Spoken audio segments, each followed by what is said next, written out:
ചിന്തിക്കുമ്പോൾ കളിമണ്ണിന് അവിടെ അഭിപ്രായം പറയാൻ പറ്റത്തില്ല. അവിടെ കളിമണ്ണിനല്ല ചോയ്സ്, അവിടെ കുശവനാ ചോയ്സ്. നിന്നെ അവൻ പണിയുമ്പോൾ തന്നെ, നമ്മുടെ ബിബ്ലിക്കൽ വേർഡ് എടുത്ത് പറഞ്ഞാൽ, അമ്മയുടെ ഉദരത്തിനകത്ത് ഒരു ഭ്രൂണമായി നിന്നെ നിക്ഷേപിച്ച് ആമേൻ ആ ഭ്രൂണത്തെ ഒരു മാംസപിണ്ഡമാക്കി തീർത്ത്, എന്നിട്ട് സൃഷ്ടാവായ ദൈവം ആ മാംസ കഷണത്തെ ഒരു കുശവൻ ചെളി ഉരുട്ടി കരങ്ങളിൽ എടുത്ത് ആ യന്ത്രത്തിൽ വെച്ച് ആ കുശവന്റെ ഇഷ്ടം പോലെ പണിയുന്നത് പോലെ ആ മാംസപിണ്ഡത്തെ നിന്റെ അമ്മയുടെ ഗർഭപാത്രത്തിനകത്ത് ദൈവം പണിതെടുക്കുമ്പോൾ, കൈകാലുകളെ പണിയുമ്പോൾ, കണ്ണുകളെ പണിയുമ്പോൾ, നിന്റെ ആന്തരിക അവയവങ്ങളെ പണിയുമ്പോൾ, അവന്റെ ഹൃദയത്തിനകത്ത് വ്യക്തമായ ഒരു പിക്ചറുണ്ട്. ഇന്ന് പകൽക്കാലം ഞാൻ ആത്മാവിൽ കൈമാറട്ടെ. എന്റെ മുൻപിൽ വച്ചിരിക്കുന്ന സന്തോഷം ആ പിക്ചറാ. ലോകം കാണുന്നതല്ല എന്നിൽ ദൈവം കാണുന്നത്. ലോകം എന്നിൽ കണ്ടത് എന്റെ ഈ ബാഹ്യ രൂപമാ. പക്ഷെ എന്റെ ദൈവം എന്നിൽ കണ്ടത് ഈ അഴുകി പോകുന്ന മൂക്കല്ല. ഇതെല്ലാം ദൈവം പണിതതാണെങ്കിലും ദൈവം എന്നിൽ വച്ചത് ഇതൊന്നുമല്ല. എന്റെ ദൈവം എന്റെ ഹൃദയത്തിനകത്തൊരു നിക്ഷേപത്തെ വെച്ചു.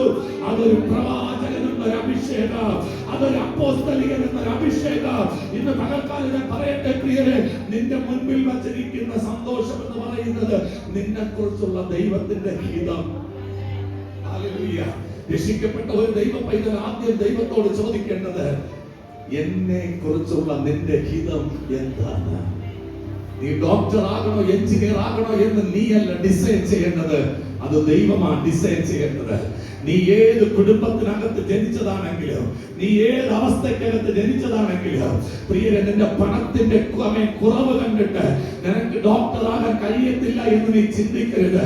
നിനക്കൊരു എഞ്ചിനീയർ ആകാൻ കഴിയത്തില്ല എന്ന് നീ ചിന്തിക്കരുത്. നിന്റെ അമ്മയുടെ ഉദരത്തിനകത്ത് നീ ഉരുവാകുന്നതിന് മുൻപ് ദൈവം നിന്നെ കുറിച്ച് വ്യക്തമായ ഒരു പിക്ചർ വരച്ചു വച്ചിട്ടുണ്ട്. നീ ആകാൻ പോകുന്നത് ആ പിക്ചറാ. അവൻ ഈ ലോകത്തിൽ നിനക്ക് ജന്മം നൽകിയ അമ്മ നിന്നിൽ കാണുന്ന, അപ്പൻ നിന്നിൽ കാണുന്ന ഒരു പിക്ചറിനേക്കാൾ വലിയ പിക്ചർ എന്റെ ദൈവം നിനക്ക് വേണ്ടി ഒരുക്കി വെച്ചിട്ടുണ്ട്. ജീവിതത്തിൽ ചില പരാജയങ്ങൾ വരുമ്പോഴോ നിനക്ക് ഉറപ്പുണ്ടായിരിക്കണം, എന്റെ ദൈവത്തിന്റെ ഹിതം എന്റെ മേൽ നിറവേറുക തന്നെ ചെയ്യും. അമ്മയുടെ ഇഷ്ടം ലോകത്തിൽ നിറവേറണമെങ്കിൽ അതിൻ്റെതായ ക്വാളിഫൈഡ് ആയി നീ മാറണം. അതിൻ്റെതായ ക്വാളിഫിക്കേഷൻ നിനക്കുണ്ടായിരിക്കണം. അപ്പന്റെ ഇഷ്ടം നിന്റെ ജീവിതത്തിൽ നിറവേറണമെങ്കിൽ അതിൻ്റെതായ ക്വാളിഫിക്കേഷൻ നിന്റെ ജീവിതത്തിനകത്തുണ്ടായിരിക്കണം. ക്വാളിഫിക്കേഷൻ നോക്കിയ അമ്മ നിന്നെ ഒരു തലത്തിലേക്ക് എത്തിക്കുന്നത്, ക്വാളിഫിക്കേഷൻ നോക്കിയ അപ്പം നിന്നെ ഒരു തലത്തിലേക്ക് എത്തിക്കുന്നത്. എന്നാൽ അവൻ നിന്റെ ക്വാളിഫിക്കേഷൻ നോക്കാതെ, നിന്റെ യോഗ്യത നോക്കാതെ, അയോഗ്യത നോക്കിക്കൊണ്ട് നിന്നെ യോഗ്യത ഇല്ലാത്ത ഇടത്ത് എത്തിക്കുന്നതാണ് ദൈവത്തിന്റെ പദ്ധതി. അതുകൊണ്ട് ബൈബിൾ എഴുതി വരുന്നത് കൃപയാലല്ലോ നാം ഏവരും രക്ഷിക്കപ്പെട്ടിരിക്കുന്നത്. അവിടെ പാസ്റ്ററിന് അവകാശമൊന്നുമില്ല. കഴിഞ്ഞ ദിവസം മീറ്റിംഗ് നടന്ന സ്ഥലത്ത് രണ്ടാമത്തെ സെക്ഷൻ അഭിഷേകത്തെ കുറിച്ച് സംസാരിച്ചു. ഭയങ്കര ദൈവസാന്നിധ്യം ഇറങ്ങി. 5 വർഷമായി ആ സഭയിൽ ആരാധിക്കേണ്ട ഒരു ബ്രദറൻ പാരമ്പര്യ കുടുംബ സഭയിലെ ഒരു വ്യക്തി അതിനകത്തുണ്ടായിരുന്നു. അവസാനം ഞാൻ പറഞ്ഞു, എന്റെ കൈക്ക് ദൈവം ഒരു അഭിഷേകം തന്നിട്ടുണ്ട്. സ്നാനപ്പെടണമെന്ന് ഹൃദയത്തിൽ ആഗ്രഹിച്ചിട്ട് ഇതുവരെയും സ്നാനപ്പെടാൻ കഴിയാത്ത ആരെങ്കിലും ഉണ്ടെങ്കിൽ ഒന്ന് സെക്കൻഡ് എന്നാൽ അവൻ സ്നാനപ്പെട്ടിരിക്കുക. ആരാധന കഴിഞ്ഞ ഉടനെ ഈ മനുഷ്യൻ വന്നിട്ട് എന്നോട് പറഞ്ഞൊരു പദമുണ്ട്, പാസ്റ്ററെ, ഞാൻ 5 വർഷമായിട്ട് ഈ സഭയിൽ വരികയാണ്. ഞാൻ ബ്രദറൻ പാരമ്പര്യ കുടുംബത്തിൽപ്പെട്ടവനാ. എനിക്ക് സ്നാനപ്പെടണമെന്നുണ്ട്, പക്ഷെ ഇതുവരെ സാധ്യമായിട്ടില്ല. അദ്ദേഹം എനിക്ക് കൈ തന്നു. ഇന്ന് എനിക്ക് തോന്നുന്നു ഈ സമയമാകുമ്പോൾ അദ്ദേഹത്തിന്റെ സ്നാനം കഴിഞ്ഞിരിക്കും. ഇന്ന് പകൽക്കാലം ഞാൻ പറയട്ടെ പ്രിയരെ, നിന്നെ കുറിച്ചുള്ള ദൈവത്തിന്റെ ഹിതം മോശയുടെ ഹിതമല്ലായിരുന്നു തന്റെ വലതുകരം നീട്ടി ചെങ്കടൽ രണ്ടായി പിളർത്തണമെന്നുള്ളത്. പക്ഷെ ദൈവത്തിന്റെ ഹിതം വിക്കനായ മോശയുടെ വലതുകരം കൊണ്ട് ആ ചെങ്കടലിനെ പിളർത്തുമെന്നുള്ളത്. മോശ, നിന്റെ കൈക്ക് പവറില്ല, നിന്റെ നാവിന് പവറില്ല, പക്ഷേ നിന്റെ ബലഹീനമായ കൈയുടെ മേൽ ഇറങ്ങി വരുന്ന ഒരു മഹത്വമുള്ള ദൈവത്തിന്റെ കരമുണ്ട്. ഇന്ന് പകൽക്കാലം അസാധാരണമായ ദൈവപ്രവർത്തിക്ക് വേണ്ടി ദൈവത്തിന്റെ മഹത്വമുള്ള ഭുജം ഇന്ന് ഈ സമയത്ത് ഇറങ്ങി വരികയാണ്. ഈ സമയത്ത് ധരിക്കുകയാണ്. ഇതുവരെ കാണാത്ത ദൈവപ്രവർത്തികൾ ഈ നാളുകളിൽ ദൈവം അറിയാൻ പോവുകയാണ്.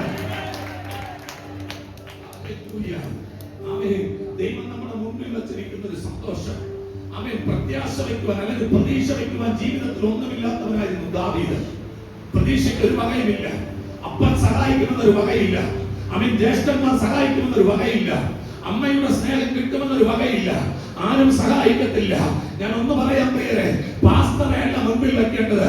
പാസ്റ്ററെ ബഹുമാനിക്കണം, പാസ്റ്റർ സ്നേഹിക്കണം, പാസ്റ്റർ പറയുന്ന കാര്യങ്ങൾ അനുസരിക്കണം. പക്ഷേ നിന്റെ മുൻപിൽ വച്ചിരിക്കേണ്ടത് പാസ്റ്ററിന്റെ രൂപമല്ല. നീ പാസ്റ്ററെ കണ്ടല്ല പേടിക്കേണ്ടത്, നീ പാസ്റ്ററെ കണ്ടല്ല ബൈബിൾ വായിക്കേണ്ടത്, നീ പാസ്റ്ററെ കണ്ടല്ല പ്രാർത്ഥിക്കേണ്ടത്, നീ പാസ്റ്റർക്ക് വേണ്ടിയല്ല ആരാധിക്കേണ്ടത്. നീ ആരെയാണ് പ്രസാദിപ്പിക്കേണ്ടത്? പാസ്റ്ററെ പ്രസാദിപ്പിക്കുന്നവരൊക്കെ അവൻ വീണു പോകും പ്രിയരെ. പക്ഷെ ദൈവത്തെ പ്രസാദിപ്പിക്കുന്നവനോ അവൻ ഒരു നാള് അവൻ വീട്ടിൽ പോകയില്ല. എന്റെ അർത്ഥം പാസ്റ്റർ പറയുന്നത് കേൾക്കണ്ട എന്നല്ല. എന്റെ ജീവിതത്തിലെ ഏറ്റവും വലിയ അനുഗ്രഹം അതാ പ്രിയരെ. എന്റെ അഭിഷിക്തന്മാർ പറയുന്ന വാക്കാണ് ഒരിടം തെറ്റാതെ ഞാൻ അനുസരിക്കും. ആമേൻ. അവരെന്ത് പറഞ്ഞാലും യെസ്. ആമേൻ.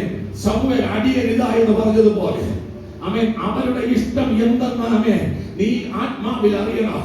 നിങ്ങൾ അഭിഷിക്തന്മാരുമായിട്ട് നിങ്ങൾക്ക് ആത്മാവിൽ ഒരു കണക്ഷൻ ഉണ്ടെങ്കിൽ ആമേൻ, ആത്മാവ് നിന്നോട് വെളിപ്പെടുത്തും. അഭിഷിക്തൻ അങ്ങോട്ട് പറയാതെ തന്നെ അഭിഷിക്തന്റെ ഹൃദയത്തിലെ ആഗ്രഹങ്ങളെ നിവർത്തീകരിക്കാൻ നിങ്ങൾക്ക് കഴിയണമെങ്കിൽ അതിനെന്തുണ്ടായിരിക്കണമെന്നറിയാമോ? അഭിഷിക്തന്മാരുമായിട്ട് ജനത്തിലുള്ള ബന്ധമല്ല ഉണ്ടായിരിക്കേണ്ടത്, ആത്മാവിലൊരു കണക്ഷൻ ഉണ്ടായിരിക്കണം. ആത്മാവിലൊരു കണക്ഷൻ ഉണ്ട് എങ്കിൽ പ്രിയരെ, ഹല്ലേലൂയ, നിന്നെ അറിയുന്ന ദൈവം. ഹല്ലേലൂയ. ഈ സഭ ആരംഭിച്ചത് മുതൽ എന്റെ ഹൃദയത്തിൽ ഒരു സ്വപ്നമായിട്ട് ഒരു പ്രൊജക്ടർ വേണമെന്നുള്ളത്. എവിടെ വിദേശ രാജ്യത്ത് പോയാലും എവിടെ ഷോപ്പിങ്ങിന് പോയാലും അവിടെ ചെന്നിട്ട് ആദ്യം ഞാൻ നോക്കുന്നത്.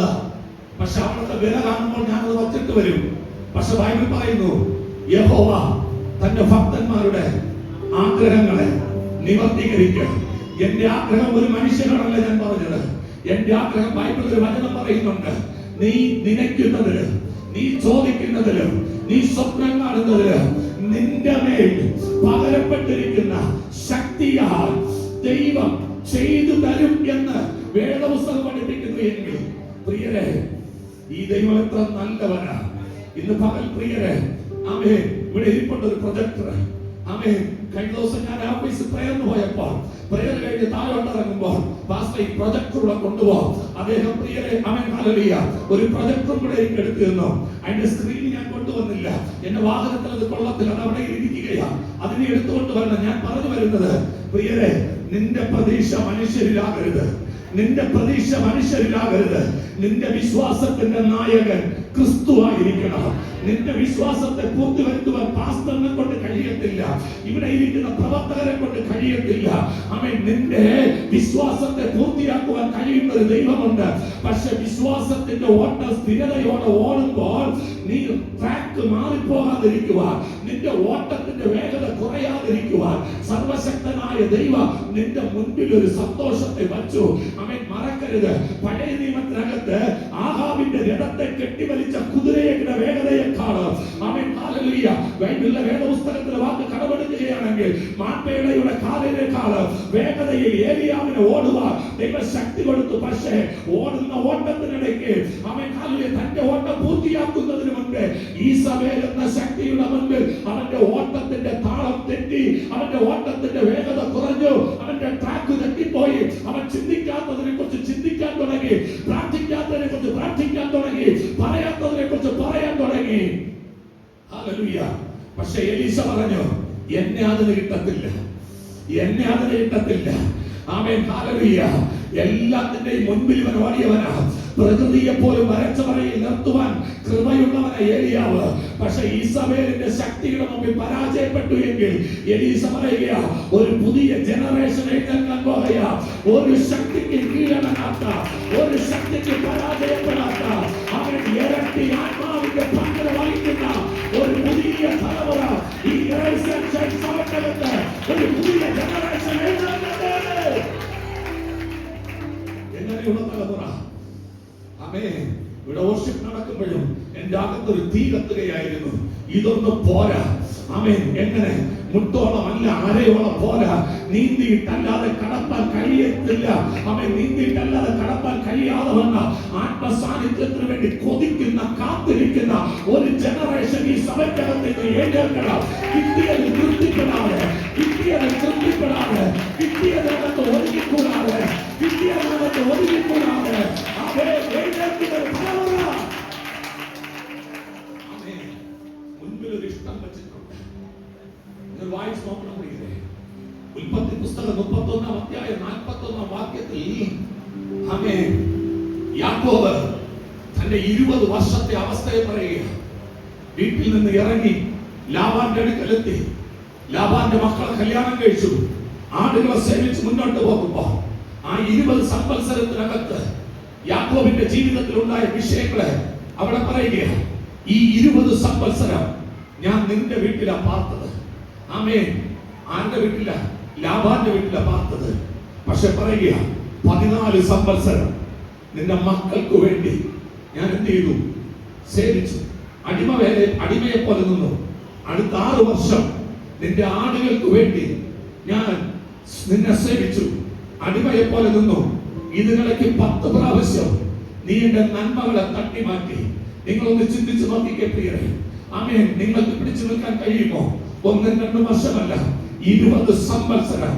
എന്തിനു വേണ്ടി? ആമേൻ. വിട്ടിട്ട് ഓടേണ്ട എത്രയോ പ്രാവശ്യം ആമേൻ അവസ്ഥകൾ വന്നു.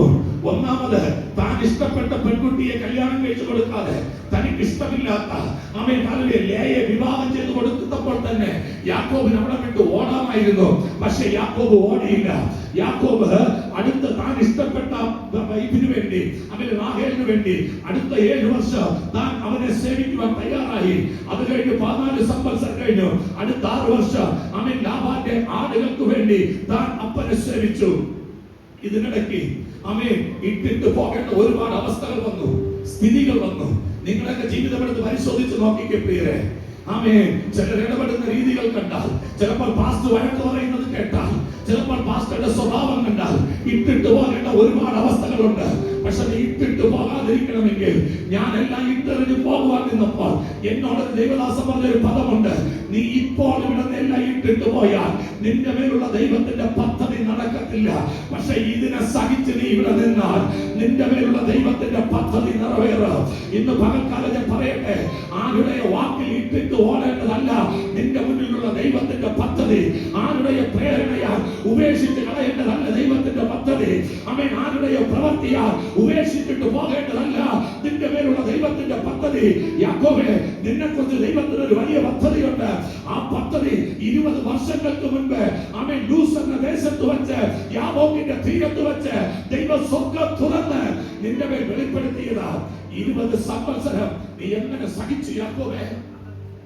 ജീവിതത്തിൽ ചതികൾ വന്നപ്പോൾ, ജീവിതത്തിൽ വഞ്ചനകൾ വന്നപ്പോൾ, ജീവിതത്തിൽ ഒറ്റപ്പെടലുകൾ വന്നപ്പോൾ, ജീവിതത്തിൽ നിരാശ വന്നപ്പോൾ, തനിക്ക് അർഹതപ്പെട്ട പ്രതിഫലങ്ങൾ തന്റെ കയ്യിൽ നിന്ന് എടുത്തു മാറ്റിയപ്പോൾ യാക്കോബേ എങ്ങനെ നീ പിടിച്ചു നിന്ന് ചോദിച്ചാൽ ആ ഭാഗം വായിക്കുമ്പോൾ അവിടെ ഒരു നിമിഷം നിർത്തിയിട്ട് യാക്കോബിനോട് ഒരു അല്പസമയം പരിശുദ്ധാത്മാവിൽ സംസാരിക്കണം.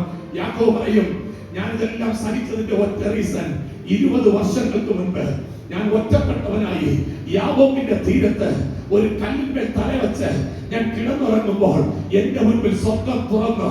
ഒരു കോവണി ഇറങ്ങി വന്നു. ദൂതന്മാർ കയറി ഇറങ്ങി ചെയ്യുന്നത് ഞാൻ കണ്ടു. അവിടെ വെച്ച് ദൈവം എനിക്കൊരു പ്ലാൻ തന്നു. അവിടെ വെച്ച് ദൈവം എനിക്കൊരു സ്വപ്നം തന്നു. അന്ന് എന്നോടൊരു ദൈവം പറഞ്ഞൊരു ഉറപ്പുണ്ട്, നിന്നെ സൗഖ്യത്തോടെ ഈ രാജ്യത്തിൽ ഞാൻ നിന്നെ മടക്കി വരുത്താം. ജീവിക്കുവാൻ കഴിയാതെ വന്ന, നിൽക്കുവാൻ കഴിയാതെ വന്ന, സ്വന്തം വീട്ടിനകത്ത് പോലെ സുരക്ഷിതത്വമല്ല എന്ന് കണ്ട് നീ എല്ലാം ഇട്ടിട്ട് ഓടിപ്പോകുന്നില്ലേ, അതേ സ്ഥലത്ത് നിന്നെ ഞാൻ സൗഖ്യത്തോടെ മടക്കിക്കൊണ്ടുവരുമെന്ന്, ഇതേ സ്ഥലത്ത് ഈ ദൈവത്തിന് ഞാനൊരു യാഗപീഠം പണിയുമെന്ന് തമ്മിലൊരു ഉടമ്പടി. അത് സ്വപ്നത്തിലാണ്. യാക്കോബ് പറയുക, ഞാൻ 20 സംവത്സരത്തെ സഹിച്ചത് എന്റെ മുൻപിൽ വെച്ച ദൈവത്തിന്റെ സ്വപ്നമാണ്. ഇന്ന് പകൽക്കാലം എന്റെ മുൻപിൽ കഷ്ടതയുണ്ട്, എന്റെ മുൻപിൽ ദാരിദ്ര്യമുണ്ട്, എന്റെ മുൻപിൽ വേദനയുണ്ട്, എന്റെ മുൻപിൽ നിരാശയുണ്ട്. പക്ഷെ എനിക്ക് സന്തോഷിക്കാൻ ഒരു വകയുണ്ട്. എനിക്ക് എന്തുണ്ട്? എനിക്കൊരു സന്തോഷമുണ്ട്. പാട്ടൊരു വരിയുണ്ടല്ലോ, ഒന്നിനെ കുറിച്ചിരിയും എനിക്കാകുല ചിന്തയില്ല, ജീവന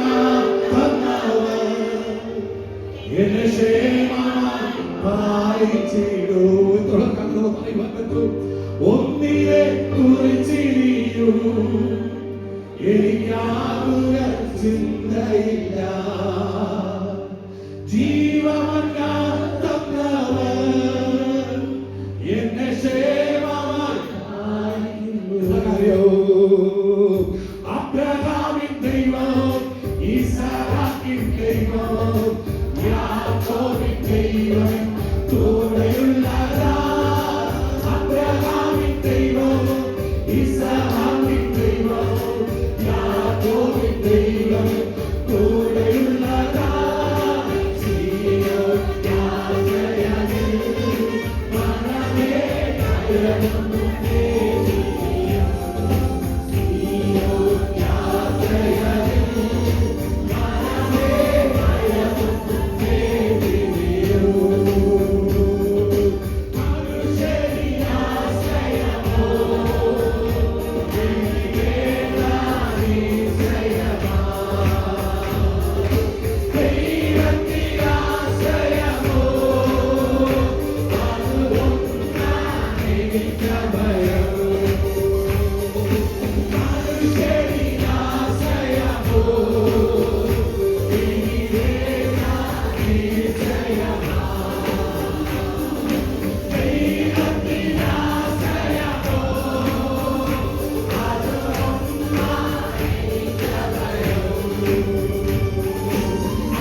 തള്ളിക്കളയുവാൻ എത്രയോ ചാൻസ്. 20 സംവത്സരം യാക്കോബ് പിടിച്ചിരുന്ന ഒറ്റ സ്വപ്നത്തിന് ആമേൻ വീട്ടിൽ നിന്ന് യാക്കോബിനെ ഇറക്കി വിടുമ്പോൾ അമ്മയ്ക്ക് സുരക്ഷിതത്വം കൊടുക്കുവാൻ കഴിയാതെ, അപ്പന് സംരക്ഷണം കൊടുക്കുവാൻ കഴിയാതെ, ജ്യേഷ്ഠന്റെ മുമ്പിൽ ഭയപ്പെട്ട് ഓടി അമ്മേ നാട് വിട്ട് അമ്മ ലാബാന്റെ വീട്ടിലോട്ട് പ്രവേശിക്കുമ്പോൾ ദൈവം മറ്റൊന്നും കൊടുത്തില്ല, പക്ഷെ ഒരു സ്വപ്നം കൊടുത്തു. ഇത് നീ മുൻപിൽ വെച്ചോ, ഇതാണ് എന്റെ സന്തോഷം. ഇത് പകൽ ഇതിനകത്ത് ദർശനമുള്ള ദൈവ പൈതങ്ങളെ ഓർത്ത് ഞാൻ ദൈവത്തിന് സ്തോത്രം ചെയ്യുകയാ. Amen hallelujah. ദൈവിക സ്വപ്നം പ്രാപിച്ചവരെ ഓർത്ത് ഞാൻ ദൈവത്തിന് സ്തോത്രം ചെയ്യുകയാ. ദൈവത്തിന്റെ പ്രവചന ശബ്ദം കേട്ടവരെ ഓർത്ത് ഞാൻ ദൈവത്തിന് സ്തോത്രം ചെയ്യുകയാ. ആമേൻ. നീ ചിന്തിക്കാത്ത നിലവാരത്തിൽ നീ നിൽക്കുന്ന ഇടത്ത് പ്രതിസന്ധികൾ വരുമ്പോഴോ പ്രതികൂലങ്ങൾ വരുമ്പോഴോ ഒന്നേ ഉള്ളൂ, ഒരു ദൈവത്തിന്റെ വാഗ്ദത്തം. ഒന്നാമത്തെ അപ്പോസ്തലിക പ്രസംഗം പത്രോസിന്റേതാണ്. ഒന്നാമത്തെ അപ്പോസ്തലിക പ്രസംഗം പത്രോസ് കാഴ്ചവെക്കുമ്പോൾ പത്രോസിനെ എടുത്തു പറയുവാൻ പഴയ നിയമത്തിൽ സങ്കീർത്തനങ്ങളിൽ ഒരു വാക്യമുണ്ടായിരുന്നു. ദാവീദ് തന്റെ ജീവിതത്തെ കുറിച്ച് സാക്ഷ്യപ്പെടുത്തിയത് ദാവീദിന്റെ ടെസ്റ്റിമണി ആയിരുന്നു. പത്രോസ് തന്റെ ഒന്നാമത്തെ പ്രസംഗത്തിൽ പറഞ്ഞു. അപ്പോസ്തല പ്രവൃത്തികൾ 2:25 പത്രോസ് പറയുക ദാവീദിനെ കുറിച്ച് എന്താ പറഞ്ഞത്? താൻ എപ്പോഴും ദൈവത്തെ മുൻപിൽ കണ്ടിരുന്നു. ദാവീദിന് ഒരു അനാഥത്വമുണ്ട്, പക്ഷെ അത് ദാവീദ് തന്റെ മുൻപിൽ കണ്ടില്ല. ദാവീദിന് ഒരു ഹൃദയത്തിലെ മുറിവുണ്ട്, അത് പക്ഷേ ദാവീദ് മുൻപിൽ വെച്ചില്ല. ദാവീദ് തള്ളപ്പെട്ട വ്യക്തിയാ, അവൻ എവിടെയും മാറ്റി നിർത്തപ്പെടുന്ന വ്യക്തിയാ, പക്ഷെ അതിൽ മുൻപിൽ വെച്ച് യാത്ര ചെയ്യുവാൻ ദാവീദ് തയ്യാറായില്ല. ദാവീദിന്റെ ഉള്ളിലെ ഭയം ദൈവത്തെയായിരുന്നു. അവൻ സാഹചര്യങ്ങളെ ഭയപ്പെട്ടില്ല, അവൻ പ്രതിസന്ധികളെ ഭയപ്പെട്ടില്ല. ദാവീദിന്റെ ഇടത്തും വലത്തും ഇരിക്കാൻ ആൾക്കാരില്ല, ദാവീദിന്റെ ഇടത്തും വലത്തും സപ്പോർട്ട് ചെയ്യാനാവില്ല. അതേ ദാവീദ് പറയുക, ഞാൻ എന്റെ മുൻപിൽ എന്റെ ദൈവത്തെ കണ്ടിരിക്കുന്നു. നല്ലൊരു ഭാവി ദാവീദിനെ കാണാൻ വകുപ്പില്ലായിരുന്നു. ജീവിതത്തിൽ പ്രതീക്ഷക്കാരെങ്കിൽ ഇതിനകത്തിരിക്കുന്നു എങ്കിൽ ജീവിതത്തിനകത്ത് മുന്നോട്ട് പോകാനുള്ള വഴികളെല്ലാം അടഞ്ഞു എന്ന് ചിന്തിക്കുന്ന ആരെങ്കിലും ഇതിനകത്ത് ഇരിക്കുന്നു എങ്കിൽ, ജീവിതത്തിൽ നിരന്തരമായി നിങ്ങൾ വേട്ടയാടുന്ന പരാജയങ്ങൾ നിന്റെ ജീവിതത്തിന്റെ മുന്നോട്ടുള്ള വേഗതയെ കുറയ്ക്കുന്നു എങ്കിൽ ഒറ്റ വഴിയേ ഉള്ളൂ. ദാവീദ് തെരഞ്ഞെടുത്തു, തന്റെ മുൻപിൽ ദൈവത്തെ പ്രതിഷ്ഠിച്ചു. എല്ലാ പരാജയങ്ങളെയും മറയ്ക്കാൻ കഴിയുന്ന ഒരു ദൈവം, എല്ലാ അപമാനത്തെയും മറയ്ക്കാൻ കഴിയുന്ന ഒരു ദൈവം, എല്ലാ ഒറ്റപ്പെടലുകളെയും മറയ്ക്കാൻ കഴിയുന്ന ഒരു ദൈവം. ഈ ദൈവത്തെ കണ്ടുകൊണ്ട് ദാവീദ് യാത്ര ചെയ്തു. എന്നിട്ട് ദാവീദ് 7 സഹോദരന്മാർ നടക്കുമ്പോൾ ഇടത്തും വലത്തും സഹോദരന്മാരുണ്ട്, പക്ഷെ ദാവീദ് ഒറ്റയ്ക്കാണ്. ദാവീദ് പറഞ്ഞു, എന്റെ വലത്ത് ഭാഗത്ത് ഞാൻ അവനെ കണ്ടിരിക്കുകയാണ്. അവിടെ തന്നെ ജ്യേഷ്ഠനെ കൈപിടിച്ച് നടത്താൻ മൂത്ത ജ്യേഷ്ഠന്മാരുണ്ട്, പക്ഷെ ദാവീദിനെ കൈപിടിക്കാൻ ആരുണ്ട്? ആരുമില്ല. ജ്യേഷ്ഠന്മാരെ സപ്പോർട്ട് ചെയ്യാറുണ്ട്, പക്ഷെ ദാവീദ് പറയുക, ഞാൻ എന്റെ വലത്ത് ഭാഗത്തും ആരെ കണ്ടിരിക്കുക? എന്റെ ദൈവത്തെ കണ്ടിരിക്കുക. അതുകൊണ്ട് എന്റെ മുൻപിൽ ഞാൻ ദൈവത്തെ കാണുന്നത് കൊണ്ട്, എന്റെ വലത്ത് ഭാഗത്ത് എന്റെ ദൈവത്തെ ഞാൻ കാണുന്നത് കൊണ്ട് എന്റെ ഹൃദയം ഉല്ലസിക്കുകയാണ്, എന്റെ ഹൃദയം സന്തോഷിക്കാം.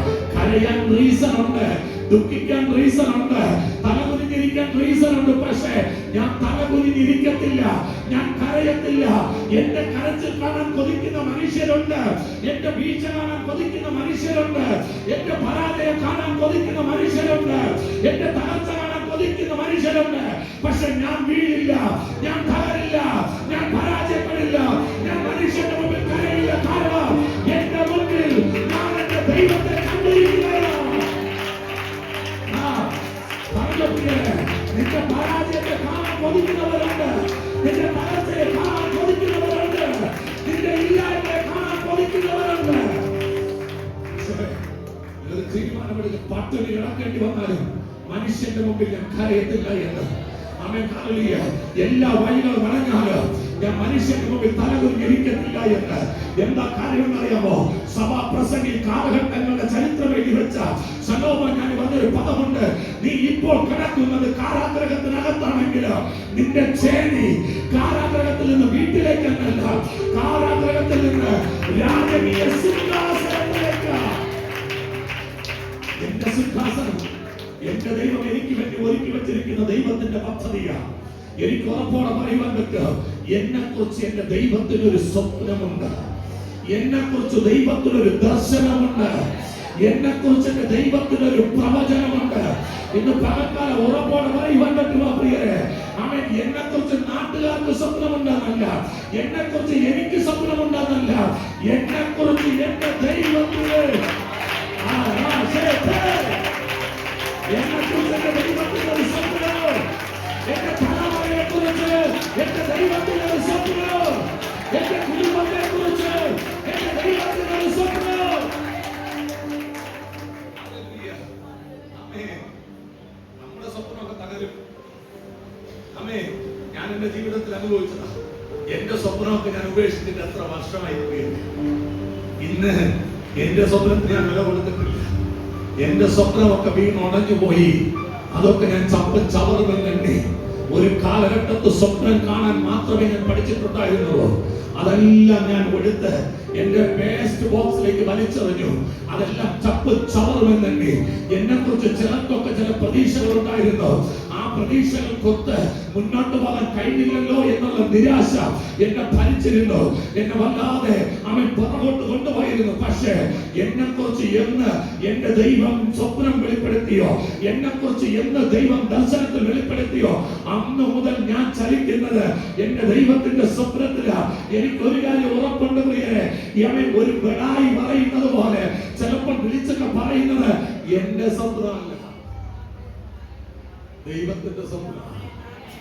ആമേൻ. യാക്കോബിന്റെ വീട്ടിനകത്ത് ക്ഷാമകാലത്ത് ആഹാരം പോലും കഴിപ്പാൻ വകയില്ലാതെ വണ്ണം മക്കളുമായിട്ട് യാക്കോബ് വസിക്കുമ്പോൾ മിസ്രൈമിൽ തന്റെ മക്കളിൽ ഒരുവൻ സിംഹാസനത്തിൽ ഇരുന്ന് ക്ഷാമകാലത്ത് ക്ഷേമം അന്വേഷിപ്പാൻ തക്കവണ്ണം പ്രാപ്തനായ അധികാരി ആരെന്ന് എങ്ങനെയെന്ന് ചോദിച്ചാൽ യോസഫിന് പറയാൻ പറ്റും, ഞാൻ വീട്ടിനകത്ത് ഒതുങ്ങിക്കൂടിയിരിക്കുമ്പോൾ എന്റെ അപ്പനും അമ്മയ്ക്ക് ജ്യേഷ്ഠന്മാരോടൊപ്പം പോയി എന്നെ വിടാൻ പറ്റാത്ത ഒരു സാഹചര്യത്തിൽ ഞാൻ ആയിരിക്കുമ്പോൾ എന്റെ മുൻപിൽ ഒരു സ്വപ്നം തന്നു. അത് മനുഷ്യർ തന്നതല്ല, അത് എന്റെ സ്വപ്നമല്ല, എനിക്ക് ദൈവം തന്ന സ്വപ്നമാണ്. പൊട്ടക്കിണറ്റിൽ കിടക്കുമ്പോഴും ഈ സ്വപ്നം എന്റെ മുൻപിൽ ഇരിക്കുകയാ. അടിമച്ചന്തയിൽ നിൽക്കുമ്പോഴും ഈ സ്വപ്നം എന്റെ മുൻപിൽ ഇരിക്കുകയാ. കാരാഗ്രഹത്തിനകത്ത് കിടക്കുമ്പോഴും ഈ സ്വപ്നം എന്റെ മുൻപിൽ ഇരിക്കുകയാ. പോത്തിഫറിന്റെ സൗന്ദര്യമുള്ള ഭാര്യ അവൻ തന്നെ വശീകരിച്ചിട്ട് എന്തുകൊണ്ട് പാവത്തെ ഉപേക്ഷിച്ചിട്ട് ഓടിയെന്ന് ചോദിച്ചാൽ അവൻ യോസഫിന്റെ ലക്ഷ്യം അവൻ പോത്തിഫറിന്റെ ഭാര്യയുടെ വശീകരണത്തിൽ വീഴുക എന്നുള്ളതല്ല, ദൈവത്തിന്റെ സ്വപ്നം. സ്വപ്നമുള്ളവൻ പാവത്തെ ഉപേക്ഷിക്കും. ദൈവത്തിന്റെ സ്വപ്നത്തെ മുമ്പിൽ വച്ചിരിക്കുന്നവൻ. ആമേൻ. എന്നൊന്ന് പറയട്ടെ പ്രിയരെ, എണ്ണിയാലൊടുങ്ങാത്ത ഭാര്യമാരുള്ള സ്ഥലമാണ്, വെപ്പാട്ടികളുള്ള സ്ഥലമാണ്. അവസാനം എഴുതി വെക്കേണ്ടി വന്നു, ഇതെല്ലാം മായ മായ മായ. അവനൊരു കാര്യം മനസ്സിലായി, ഇതുകൊണ്ടൊന്നും സാക്ഷിപ്പട്ടികയിൽ വരത്തില്ല. രാഘവ് എന്ന വേശിയെപ്പോലെ ഒരു സാക്ഷിപ്പട്ടികയിൽ ഉൾപ്പെടുത്തിയപ്പോ വേദപുസ്തകത്തിനകത്ത് എടുത്തു പറയുവാൻ കഴിയുന്ന ഉത്തമ ഗീതവും സദൃശവാക്യങ്ങളും സഭാപ്രസംഗിയൊക്കെ എഴുതി വെച്ചിട്ട് ഈ സാക്ഷിപ്പട്ടികയിൽ ഇടം പിടിക്കാതെ പോയില്ലേ? യെരൂശലേം ദേവാലയം പണിയുവാനുള്ള എല്ലാ കൃപയും ദൈവം കൊടുത്തിട്ട് സാക്ഷിപ്പട്ടികയിൽ പെടാതെ പോയില്ലേ?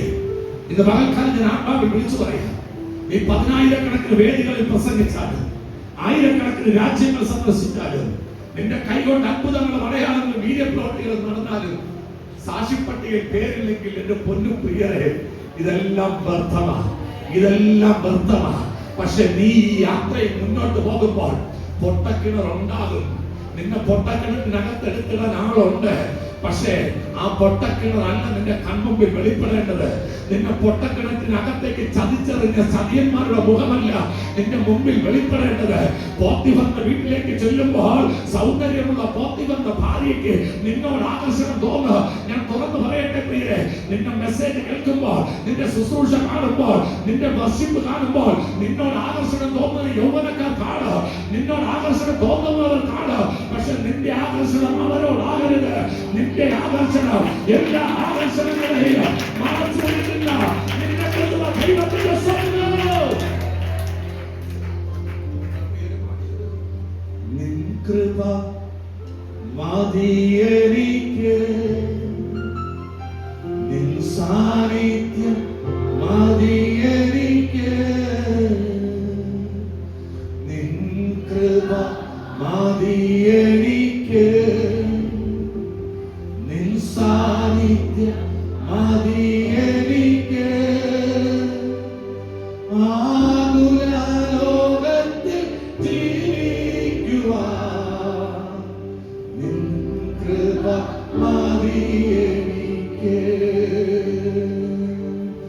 ആകുല ലോകത്തിൽ ജീവിക്കുവാൻ നിൻ കൃപ മതി എനിക്ക്. ഹല്ലേലൂയ. ആമേൻ. പ്രസംഗിക്കുന്ന വേദികളുടെ കണക്കെടുക്കുന്നതല്ല നമ്മുടെ തൊഴിൽ. നിങ്ങൾക്ക് പ്രസംഗിക്കുന്ന ഒരു സ്ഥലത്ത് ഒരു അവസരം കിട്ടിയാൽ ദൈവത്തിന് സ്തോത്രം. നിങ്ങൾ പ്രസംഗിക്കുന്ന ഇടത്ത് ദൈവത്തിന്റെ പ്രവൃത്തികളിൽപ്പെട്ട ദൈവത്തിന് സ്തോത്രം. അവിടെ ആത്മസാന്നിധ്യത്തിന്റെ ഇടപെടലുണ്ടായാൽ ദൈവത്തിന് സ്തോത്രം. ആമേൻ. നിങ്ങൾക്ക് വേണ്ടി രാജ്യങ്ങളുടെ വാതിൽ തുറന്ന ദൈവത്തിന് സ്തോത്രം. പക്ഷെ പ്രിയരെ, നിന്റെ മുൻപിൽ ദുബായ് ആകരുത്, നിന്റെ മുമ്പിൽ അമേരിക്ക ആകരുത്, നിന്റെ മുമ്പിൽ വേദിയാകരുത്, നിന്റെ മുമ്പിൽ അടുത്ത സ്റ്റേജ് ആകരുത്. നിന്റെ മുൻപിൽ ഒരു സ്വപ്നം അവൻ വെച്ചിട്ടുണ്ട്. നിന്റെ മുൻപിൽ ഒരു സ്വപ്നം വെച്ചിട്ടുണ്ട്. സ്വപ്നം കാണാൻ വകയില്ലാത്ത ദാവീദിന് ഇസ്രായേലിന്റെ രാജാവായി വരുവാൻ ഒറ്റ റീസണേ ഉണ്ടായിരുന്നുള്ളൂ. കാട്ടിൽ ഒറ്റയ്ക്ക് ആട് വെച്ചുകൊണ്ട് നടക്കുമ്പോഴോ, കൂരിൽ മരണത്താഴ്വരയ്ക്കകത്ത് നിൽക്കുമ്പോഴോ, പരിവരുത്ത പാതയെ കുറിച്ച് പരാതി പറയാൻ ദാവീദ് പോയില്ല. സ്വസ്ഥതയില്ലാത്ത വെള്ളത്തിനരികെ അവൻ പരാതി പറയാൻ പോയില്ല. കൂരിൽ മരണത്താഴ്വരയെ കുറിച്ച് പരാതി പറയാൻ പോയില്ല. പകരം അവൻ ഒരു ഇടയനെ അവിടെ കണ്ടെത്തിയിട്ട് പരിവരുത്ത പാതകളുടെ മധ്യത്തിൽ തന്നെ കരുതുന്ന ദൈവത്തെ അവൻ കണ്ടു, തന്നെ പരിപാലിക്കുന്ന ദൈവത്തെ കണ്ടു, തന്നെ നടത്തുന്ന ദൈവത്തെ കണ്ടു. ആഹാരത്തിന് വകയില്ലെങ്കിൽ തന്നെ സമൃദ്ധിയായി പോഷിപ്പിക്കുന്ന ഒരു നല്ല ഇടയനെ കണ്ടു. പോകുന്ന സ്ഥലങ്ങളിൽ അർഹതപ്പെട്ട അവകാശങ്ങൾ നമുക്ക് ലഭിച്ചില്ലെങ്കിൽ നമ്മൾ പരാതി പറയുന്നെങ്കിൽ മനസ്സിലാക്കിക്കൊള്ളണം, നീ അവിടെ എന്തൊക്കെയോ പ്രതീക്ഷിച്ചു, നീ എന്തൊക്കെയോ പ്രതീക്ഷിച്ചു. നീ ഒന്നും പ്രതീക്ഷിക്കാതെ നീ പോ. ആമേൻ, അബ്രഹാം വീട്ടിൽ നിന്ന് ഇറങ്ങിയത് ഒന്നും പ്രതീക്ഷിക്കാതെ. ഇന്നോ പ്രിയരെ, ആമേൻ, ഹല്ലേലൂയ, ആമേൻ, ഞാനൊക്കെ രക്ഷയിലോട്ട് വരുന്ന സമയത്ത്, ആമേൻ, ഹല്ലേലൂയ, അവിടെ പലരും വിളിച്ചു പറയുന്ന പ്രവചനത്തിന്റെ ദൂതുണ്ട്. ആമേൻ, ഹല്ലേലൂയ. ആ പ്രവചന ശബ്ദം കേൾക്കുമ്പോൾ അറിയാതെ യൗവന തലമുറ ചിന്തിച്ചു പോയി, ഈ സുവിശേഷ വേലക്കിറങ്ങിയ ബെൻസ് കാർ കിട്ടുമെന്ന്, സുവിശേഷ വേലക്കിറങ്ങിയ വലിയ വീട് കിട്ടുമെന്ന്, സുവിശേഷ വേലക്കിറങ്ങിയ ദേശീയ പാതയുടെ സൈഡിൽ വീട് കിട്ടുമെന്ന്, സുവിശേഷ വേലക്കിറങ്ങിയാൽ കാരവാനിൽ യാത്ര ചെയ്യാമെന്ന് പലരും നിന്റെ ഉള്ളിൽ ലോകത്തിന്റെ വിത്തിനെ പാകി. എന്തെന്നറിയാമോ പ്രിയരെ, ആമേൻ, ഹല്ലേലൂയ, നീ ദൈവത്തിന്റെ ഹിതപ്രകാരം മുന്നോട്ട് പോയാൽ നീ പിശാചിന് ഒരു വെല്ലുവിളിയാകും. നീ പിശാചിന് വെല്ലുവിളിയാകാതിരിക്കണമെങ്കിൽ ലോകത്തിന്റെ സ്വപ്നത്തെ നിന്റെ അകത്തോട്ട് ഇൻജക്ട് ചെയ്യുകയാണ്. ഇത് വളരെ ദുഃഖത്തോടെ ഞാൻ പറയുകയാണ്. ഇന്നത്തെ പല പ്രവാചകന്മാരും പിശാചിന്റെ സബ്വേജന്റായിട്ട് മാറിയിരിക്കുന്ന ഒരു കാലഘട്ടമാണ്. ഒന്ന് ഞാൻ പറയട്ടെ പ്രിയരെ, പ്രവചനത്തിന് ഞാൻ എതിരല്ല, പക്ഷെ മെഴ്സിഡസ് ബെൻസ് തരുന്നതല്ല പ്രവചനം. ഹലോ, എന്റെ കൂടെ ഉണ്ടോ നിങ്ങൾ? ആമേൻ, ഹല്ലേലൂയ. അങ്ങനെ ഒരു കാറിൽ നിനക്ക് യാത്ര ചെയ്യാനുള്ള ദൈവത്തിന്റെ ഹിതമുണ്ടെങ്കിൽ നിന്റെ ദൈവം യാത്ര ചെയ്യിപ്പിച്ചിരിക്കും. ഹല്ലേലൂയ. അതിന് മാറ്റമൊന്നുമല്ല. പക്ഷേ നിന്റെ സ്വപ്നം, നിന്റെ മുൻപിൽ വെച്ചിരിക്കുന്ന സ്വപ്നം മെഴ്സിഡസ് ബെൻസ് പോകുമ്പോൾ അതിനെ ഓർത്ത് ദൈവത്തിന് സ്തോത്രം ചെയ്യേണ്ടതല്ല. ഒരാത്മാവ് രക്ഷിക്കപ്പെടുമ്പോൾ, ആമേൻ, ഹല്ലേലൂയ, ഒരാത്മാവ് നിന്റെ വചനം കേട്ട് നിന്റെ അടുക്കലോട്ട് വരുമ്പോൾ നീ ദൈവത്തിന് സ്തോത്രം ചെയ്യും. എപ്പോ പ്രാർത്ഥന പോലെ പ്രാർത്ഥനയിൽ പോരാടുന്ന ഒരു ദൈവമൈനായിട്ട് നീ മാറും.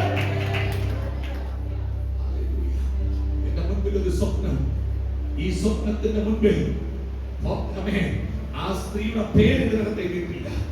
യോസഫ് അവളെ, ആമേൻ, വസ്ത്രത്തെ ഉപേക്ഷിച്ചിട്ട്, പാപത്തെ ഉപേക്ഷിച്ചിട്ട് ഓടി. കാരണം ആമേൻ, യോസഫിന്റെ മുൻപിൽ ഈ പോത്തിഫറിന്റെ ഭാര്യയെക്കാളും സൗന്ദര്യമുണ്ട്. ഇവനെ കുറിച്ചുള്ള ദൈവത്തിന്റെ സ്വപ്നത്തിന് ഇവന്റെ മുൻപിൽ പോത്തിഫറിന്റെ വീട്ടിലെ പണത്തെക്കാൾ വാല്യൂ ഉണ്ട്.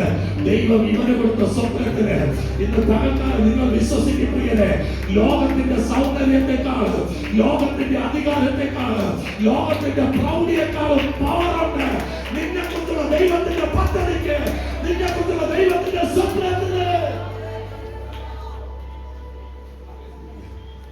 400 വർഷത്തെ പാരമ്പര്യത്തെ ഉപേക്ഷിച്ചിട്ട് ഇസ്രായേൽ ജനം മോശയുടെ വാക്കിൽ ഇറങ്ങി തിരിച്ചതിന്റെ റീസൺ എന്തെന്നറിയാമോ പ്രിയരെ? ആമേൻ, 400 വർഷം ആമേൻ മിസ്രൈമിനകത്ത് ഇറച്ചി തിന്നു, കാട കിട്ടി, ഒന്നിനും ഒരു കുറവില്ല, എല്ലാം സമൃദ്ധിയായിട്ട് കിട്ടി.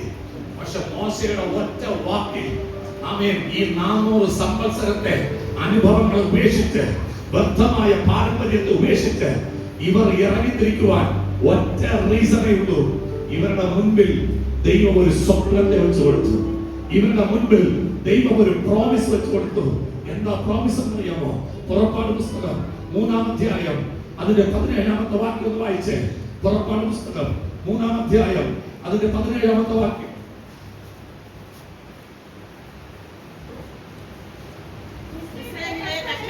മിസ്രൈമിലെ കഷ്ടതയിൽ നിന്ന് കനാന്യർ, ഹിത്യർ, അമോര്യർ, പെരിസ്യർ, ഹിബ്യർ, യെബൂസ്യർ എന്നിവരുടെ ദേശത്തേക്ക്, പാലും തേനും ഒഴുകുന്ന ദേശത്തേക്ക് നിങ്ങളെ കൊണ്ടുപോകുവാൻ ഞാൻ നിശ്ചയിച്ചിരിക്കുന്നു എന്ന് പറയാറുണ്ട്.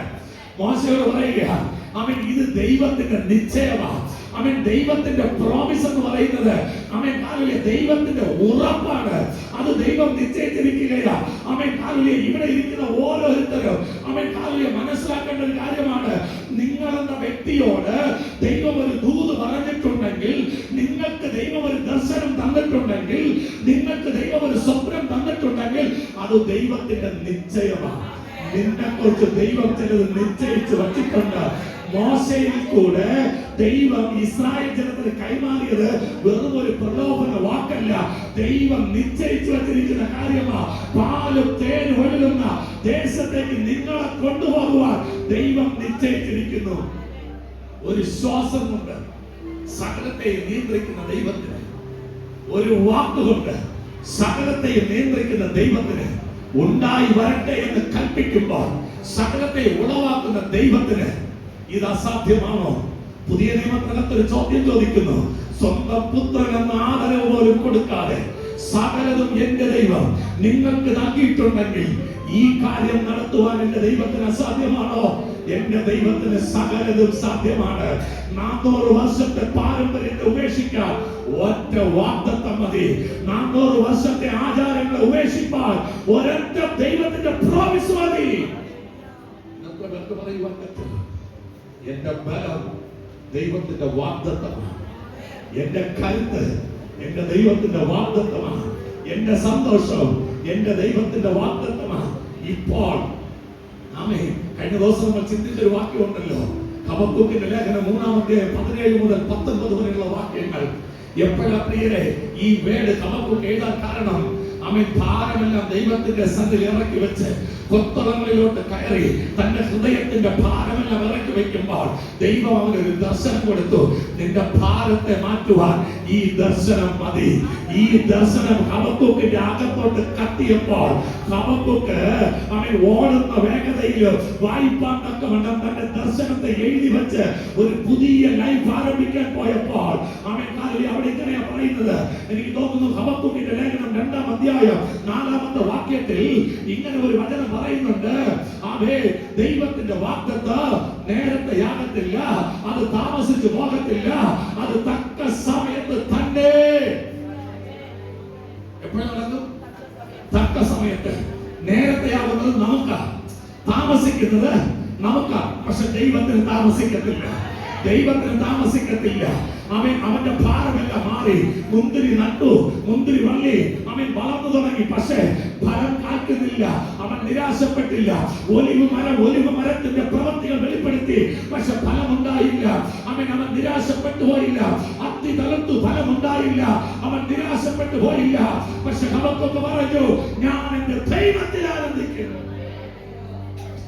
ഞെരുക്കമുണ്ട്, ബുദ്ധിമുട്ടുണ്ട്, പ്രതിസന്ധികളുണ്ട്. ചിലപ്പോൾ അടുത്ത വീട്ടിലോട്ടൊന്ന് മുഖത്ത് നോക്കാൻ പോലും പറ്റാത്തൊരവസ്ഥയായിരിക്കും. ആൾക്കാരുടെ മുഖത്ത് നോക്കാൻ കഴിയുന്നില്ല. ശരിയാ പ്രിയരെ, ചില വർഷങ്ങൾക്ക് മുമ്പ് ആൾക്കാരെ ഫേസ് ചെയ്യാൻ വല്ലാതെ ഭാരപ്പെട്ടവരാ ഞാൻ. വീടിന്റെ പുറത്തിറങ്ങാൻ മടി കാണിച്ചവനാ. എങ്ങനെ ആൾക്കാരെ ഫേസ് ചെയ്യും, ആൾക്കാരുടെ എന്നും മറുപടി പറയുമെന്ന് ചിന്തിച്ചൊരു കാലഘട്ടം ഉണ്ടായിരുന്നു. അന്ന് ഞാൻ ആരെ ഫേസ് ചെയ്യാൻ മടിച്ചോ അതേ ആൾക്കാരുടെ മുമ്പിൽ തല ഉയർത്തി നടപ്പാൻ തക്കവണ്ണം എന്റെ ദൈവം ഇടയാക്കി തീർത്തു. എങ്കിൽ ഇന്ന് പകൽക്കാലത്ത് പറയട്ടെ, നീ എന്തൊക്കെ നഷ്ടപ്പെടുത്തിയാലോ വാഗ്ദത്തത്തെ നഷ്ടപ്പെടുത്തരുത്. നീ എന്തൊക്കെ മറന്നാലോ നീ വാഗ്ദത്തത്തെ മറക്കരുത്. വാഗ്ദത്തം ചെയ്ത ദൈവം വിശ്വസ്തന. വയസ്സെത്രയായാലും വാഗ്ദത്തം നിവർത്തീകരിക്കപ്പെടാതെ പോകത്തില്ല. കാലം എത്രയേറിയാലോ എന്റെ ദൈവത്തിന് മാറ്റമില്ല. എഴുതി വെച്ചോ, നിങ്ങൾ നരയ്ക്കുവോളം ഞാൻ അനന്യനാകുന്നു, ഞാൻ മാറ്റമില്ലാത്തവനാകുന്നു. നിങ്ങൾ നരയ്ക്കും, നിന്റെ ശൈശവം മാറും, നിന്റെ ബാല്യ കാലഘട്ടം മാറും, നിന്റെ കൗമാര കാലഘട്ടം മാറും, നിന്റെ യൗവന കാലഘട്ടം മാറും, നിന്റെ വാർദ്ധക്യ കാലഘട്ടത്തിലേക്ക് നീ പ്രവേശിക്കും. പക്ഷേ ഞാനോ മാറ്റമില്ലാത്തവനാണ്. എന്റെ വാക്കുകൾക്ക് മാറ്റമില്ല, എന്റെ പ്രവൃത്തികൾക്ക് മാറ്റമില്ല. നരയ്ക്കുവോളം ഞാൻ നിന്നെ ചുമന്നുകൊള്ളാം. നരയ്ക്കുവോളം ഞാൻ നിന്നെ ചുമന്നുകൊള്ളാം. എന്റെ ഭാഷയിൽ പറഞ്ഞാൽ, എലിസബത്തെ, നീ മച്ചി എന്ന് ലോകത്ത് പേര് വിളിക്കപ്പെട്ടാല്, നീ വയസ്സ് ചെന്നവൾ എന്ന് ലോകം മുദ്രയിട്ടാല്, എന്റെ വാഗ്ദത്തം മച്ചിയാകത്തില്ല, എന്റെ വാഗ്ദത്തം വയസ്സ് ചെല്ലത്തില്ല. മച്ചിയെ പ്രസവിപ്പിക്കുന്നത് ദൈവത്തിന്റെ വാഗ്ദത്തമാ. വയസ്സ് ചെന്നവളെ ഒരു തലമുറയെ ഉരുവാക്കുന്നത് ദൈവത്തിന്റെ വാഗ്ദത്തമാ. നമുക്ക് മുൻപിൽ വയ്ക്കാം, എന്നെക്കുറിച്ച് ദൈവത്തിന് ഒരു പദ്ധതിയുണ്ട്. ഹല്ലേലൂയ. പ്രിയരെ, ഒന്നുമില്ലാത്തവരെ പോലെ നീ ഇടിച്ചു നിൽക്കുമെന്ന് പറഞ്ഞ്, നീ ഒന്നുമില്ലാത്തവനായിട്ട് എന്റെ കാക്കൽ വന്ന് വീഴുമെന്ന് പറഞ്ഞ് ശപിച്ച് പുറത്തിറങ്ങപ്പെടും. ഞാൻ നിരാശപ്പെട്ടില്ല.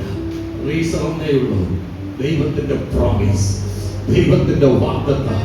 ഇന്ന് പകൽക്കാലം ഞാൻ പറയട്ടെ പ്രിയരെ, ഒരു ദൈവത്തിന്റെ വാഗ്ദത്തത്തിൽ വിശ്വസിച്ചുകൊണ്ട് സകലത്തെ ചപ്പും ചമറുമെന്ന് നീ വലിച്ചെറിയുവാൻ തയ്യാറുള്ള ഒരു വ്യക്തി ഇതിനകത്തുണ്ടെങ്കിൽ, നിന്റെ ദേശത്തിൽ നിന്നെ പോലെ അനുഗ്രഹം പ്രാപിപ്പാൻ, നിന്നെ പോലെ ഉയർച്ച പ്രാപിപ്പാൻ ഈ ലോകത്തിൽ ആരും കാണത്തില്ല പ്രിയരെ. വാഗ്ദത്തത്തിന്റെ മുമ്പിൽ നിന്നെ ഒന്ന് അടിയറ വയ്ക്ക്. ശമൂവേൽ വാഗ്ദത്തത്തിന്റെ മുമ്പിൽ അടിയറ വെച്ചതുപോലെ ഇന്ന് പകൽക്കാല പ്രിയരെ എത്ര പേർക്ക് പറയുവാൻ പറ്റുക, എന്റെ മുൻപിൽ ഞാൻ എന്റെ വാഗ്ദത്തത്തെ കണ്ടിരിക്കുകയാണ്. വാഗ്ദത്തത്തെ കണ്ടവൻ അപമാനത്തെ അലക്ഷ്യമാണ്. ചിലർക്ക് ബൈബിൾ കയ്യിലെടുക്കുന്നത് അപമാനമാണ്. നീ മദ്യപിച്ച് ഓടയിൽ കിടന്നാലും കുഴപ്പമൊന്നുമില്ല.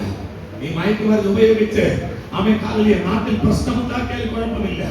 നീ ജീവിതത്തിൽ പരാജയപ്പെട്ട് ആർക്കും വേണ്ടാത്തവനെ പോലെ നടന്നാലും നാട്ടുകാർക്ക് കുഴപ്പമില്ല. പക്ഷെ എപ്പോഴോ കുഴപ്പമെന്നറിയാമോ? നീ ബൈബിൾ കയ്യിലെടുക്കപ്പെടാ. നീ രക്ഷയിലോട്ട് വരുന്നത് നിന്നെ ആരും ഇഷ്ടപ്പെടുന്നില്ല. എന്താ പ്രിയരെ? കലപ്പയിൽ ഒരു മുഖത്തെ എടുത്ത് കഴുത്തിൽ വെച്ച് കലപ്പയിൽ വേണ്ടി വയലുഴലുമ്പോൾ എലീസയെ കളിയാക്കാൻ ഒറ്റ മനുഷ്യരില്ല. പക്ഷെ ആത്മാവിന്റെ ഇരട്ടി പങ്കും പ്രാപിച്ച് യോർദാനെയും പുലർത്തി മുന്നോട്ട് വന്നപ്പോൾ ഇവനെ കളിയാക്കാൻ ഒരു കൂട്ടം എഴുന്നേറ്റു, ഇവനെ പരിഹസിക്കാൻ ഒരു കൂട്ടം എഴുന്നേറ്റു. പക്ഷെ പരിഹസിക്കുന്നവരുടെ മധ്യത്തിൽ ദൈവം അവനെ കരുതിയെങ്കിൽ, ദൈവം അവനെ മാനിച്ചു എങ്കിൽ, ഇന്ന് പകൽ എനിക്ക് ഉറപ്പോടെ പറയുവാൻ പറ്റും, പരിഹസിക്കുന്നവർ പരിഹസിച്ചോട്ടെ, നിന്ദിക്കുന്നവർ നിന്ദിച്ചോട്ടെ, അപമാനിക്കുന്നവർ അപമാനിച്ചോട്ടെ, ഇതെല്ലാം സഹിച്ചുകൊണ്ട് ഈ വേദപുസ്തകം നീ എന്ന കരത്തിലെടുത്തോ. ഈ വേദപുസ്തകം നിന്നെ ഉയർത്തോ. ഈ വേദപുസ്തകം നിന്നെ അനുഗ്രഹിക്കോ. ഈ വേദപുസ്തകം നിന്നെ മാനിക്കോ.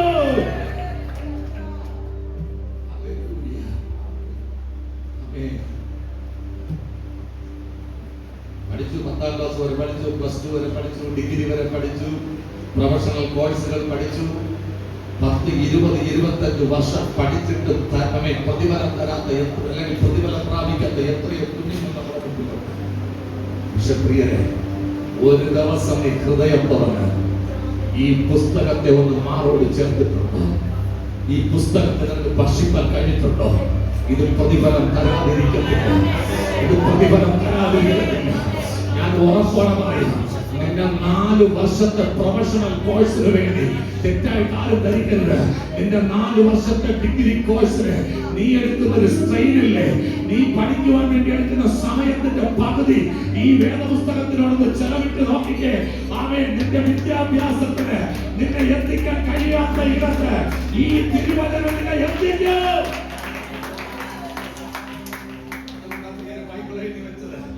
ഞാൻ ഇന്ന് നിന്നോട് കൽപ്പിക്കുന്ന എന്റെ സകല കൽപ്പനകളും പ്രമാണിച്ച് നടന്നാൽ നിന്നെ ഞാൻ ഈ ഭൂമിയിലെ സർവജാതികൾക്കും മീതെ നിന്നെ ഞാൻ ഉന്നതനാക്കും.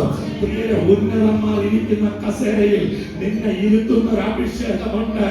ഉന്നതന്മാർ നിൽക്കുന്ന വേദികളിൽ നിന്നെ നിർത്തുന്ന ഒരു അഭിഷേകമുണ്ട്. ഈ അഭിഷേകത്തിലോട്ട് നിന്നെ എത്തിക്കുന്നത് മനുഷ്യർ നൽകുന്ന വാഗ്ദത്തങ്ങളല്ല, എന്റെ ദൈവം തരുന്ന സ്വപ്നം. ദൈവത്തിന്റെ തന്റെ പുത്രനായ ക്രിസ്തുവിനെ കുറിച്ചൊരു സ്വപ്നമുണ്ട്. ജീവിതത്തിന്റെ ഏക ലക്ഷ്യം ആ ഹിതം നിറവേറ്റുക എന്നുള്ളതാണ്. ആ ഹിതത്തിനനുസരിച്ച് ഓടുക എന്നുള്ളതാണ്. ആമേൻ. 5 കോടതി വരെ ന്യായപ്രമാണം വെച്ച് മാറി മാറി യേശുവിനെ വിധിച്ചിട്ടും ഒരു തെറ്റും കണ്ടുപിടിക്കാത്തതിന്റെ ഏക റീസൺ, ദൈവത്തിന്റെ ന്യായപ്രമാണത്തെ വിട്ട് യേശു പ്രവർത്തിച്ചിട്ടില്ല. ദൈവത്തിന്റെ ന്യായപ്രമാണത്തെ വിട്ട് യേശു സഞ്ചരിച്ചിട്ടില്ല. ദൈവത്തിന്റെ ന്യായപ്രമാണത്തെ വിട്ട് യേശു പ്രവർത്തിച്ചിട്ടില്ല. വാക്കുകൾ പറഞ്ഞിട്ടില്ല. സകല പ്രവർത്തികളിലും അവൻ ന്യായപ്രമാണത്തെ നിവർത്തീകരിക്കുകയായിരുന്നു. സകല വാക്കുകളിലും ന്യായപ്രമാണത്തെ നിവർത്തീകരിക്കുകയായിരുന്നു. കോടതികൾ ന്യായപ്രമാണത്തെ അരച്ച് കലക്കിയ ശാസ്ത്രിമാർ ഇവനെ മാറി മാറി വിധിച്ചിട്ട് ഇവനിൽ ഒരു കുറ്റം പോലും കണ്ടുപിടിക്കുവാൻ കഴിയാതെ വണ്ണം ന്യായപ്രമാണ കോടതിയുടെ അധിപനായ മഹാപുരോഹിതനായ പീലാത്തോസ് പറഞ്ഞു, ഇവനിൽ ഞാനൊരു കുറ്റവും കാണുന്നില്ല. അപമാനം സഹിക്കേണ്ടി വന്നിട്ട് ദൈവത്തിന്റെ ഹിതത്തിന് മുൻ സ്ഥാനം കൊടുത്തു. ഹല്ലേലൂയ. വേദന സഹിക്കേണ്ടി വന്നിട്ടും ദൈവത്തിന്റെ ഇഷ്ടത്തിന് പുത്രൻ സ്ഥാനം കൊടുക്കുകയാണ്. എന്താ അപമാനം പ്രിയരെ? ഏറ്റവും വലിയ അപമാനം ക്രൂശിലെ മരണമാണ്. ക്രൂശിൽ മരിക്കുക എന്നുള്ളതിനേക്കാളും ഒരു വലിയ അപമാനം ഈ ലോകത്തിലില്ല. ഏറ്റവും ശപിക്കപ്പെട്ടവന് കൊടുക്കുന്നതാണ് ക്രൂശിലെ മരണം. എന്നാൽ വേദപുസ്തകത്തിൽ പൗലോസ് ഗലാത്യ സഭയോട് പറഞ്ഞു, ആമേൻ, യേശു നമുക്ക് വേണ്ടി ശാപമായി മാറി. യേശു നമുക്ക് വേണ്ടി ന്യായപ്രമാണത്തിലുള്ള സകല ശാപത്തിൽ നിന്നും അവൻ നമ്മെ വിലയ്ക്ക് വാങ്ങി. ഇന്ന് നമ്മൾ ന്യായപ്രമാണത്തിൽ നിന്ന് കടന്നു വന്ന ശാപത്തിന്റെ കീഴിൽ അല്ലാതിരിക്കാൻ റീസൺ, നമ്മൾ ശാപത്തിലല്ല എന്ന് പറയുവാൻ ഏക റീസൺ, ഒരുവൻ നമുക്ക് വേണ്ടി ആ ശാപത്തെ ഏറ്റെടുത്തു. ആ ശാപത്തിന് അർഹതപ്പെട്ടവരെ നാം, പക്ഷേ ഇന്നത് അവൻ ഏറ്റെടുത്തു. അപമാനത്തെ ലക്ഷ്യമാക്കി.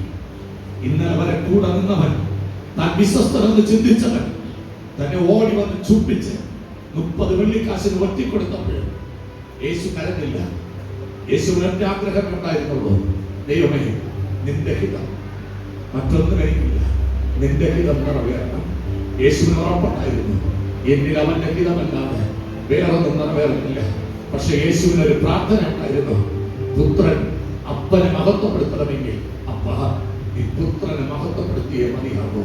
ഇന്ന് പകൽക്കാലം ഞാൻ പറയട്ടെ, സുനിൽ പാസ്റ്ററുടെ കഴിവ് കൊണ്ട് ഓടാൻ പറ്റത്തില്ല പ്രിയരെ, സുനിൽ പാസ്റ്ററുടെ അറിവ് കൊണ്ട് ഓടാൻ പറ്റത്തില്ല പ്രിയരെ.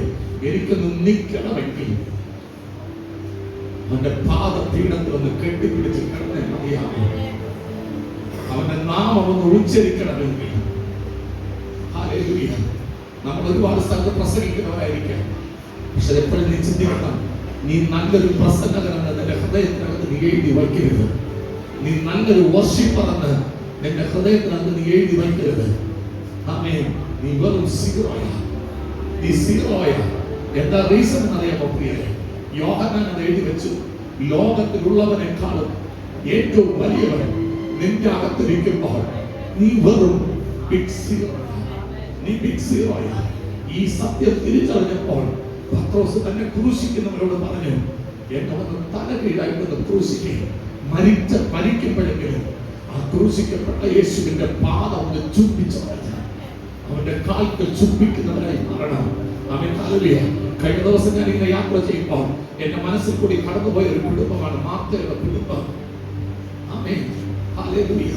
ദൈവത്തെ ശുശ്രൂഷിക്കാൻ ആവേശമുള്ള മാർത്ത, ദൈവത്തിന്റെ കാൽക്കലിരുന്ന് അവന്റെ വചനം കേൾക്കാൻ ആവേശമുള്ള മറിയ, ദൈവത്തിന്റെ പ്രിയ സ്നേഹിതൻ എന്ന് പേർ പറയപ്പെട്ട ലാസർ.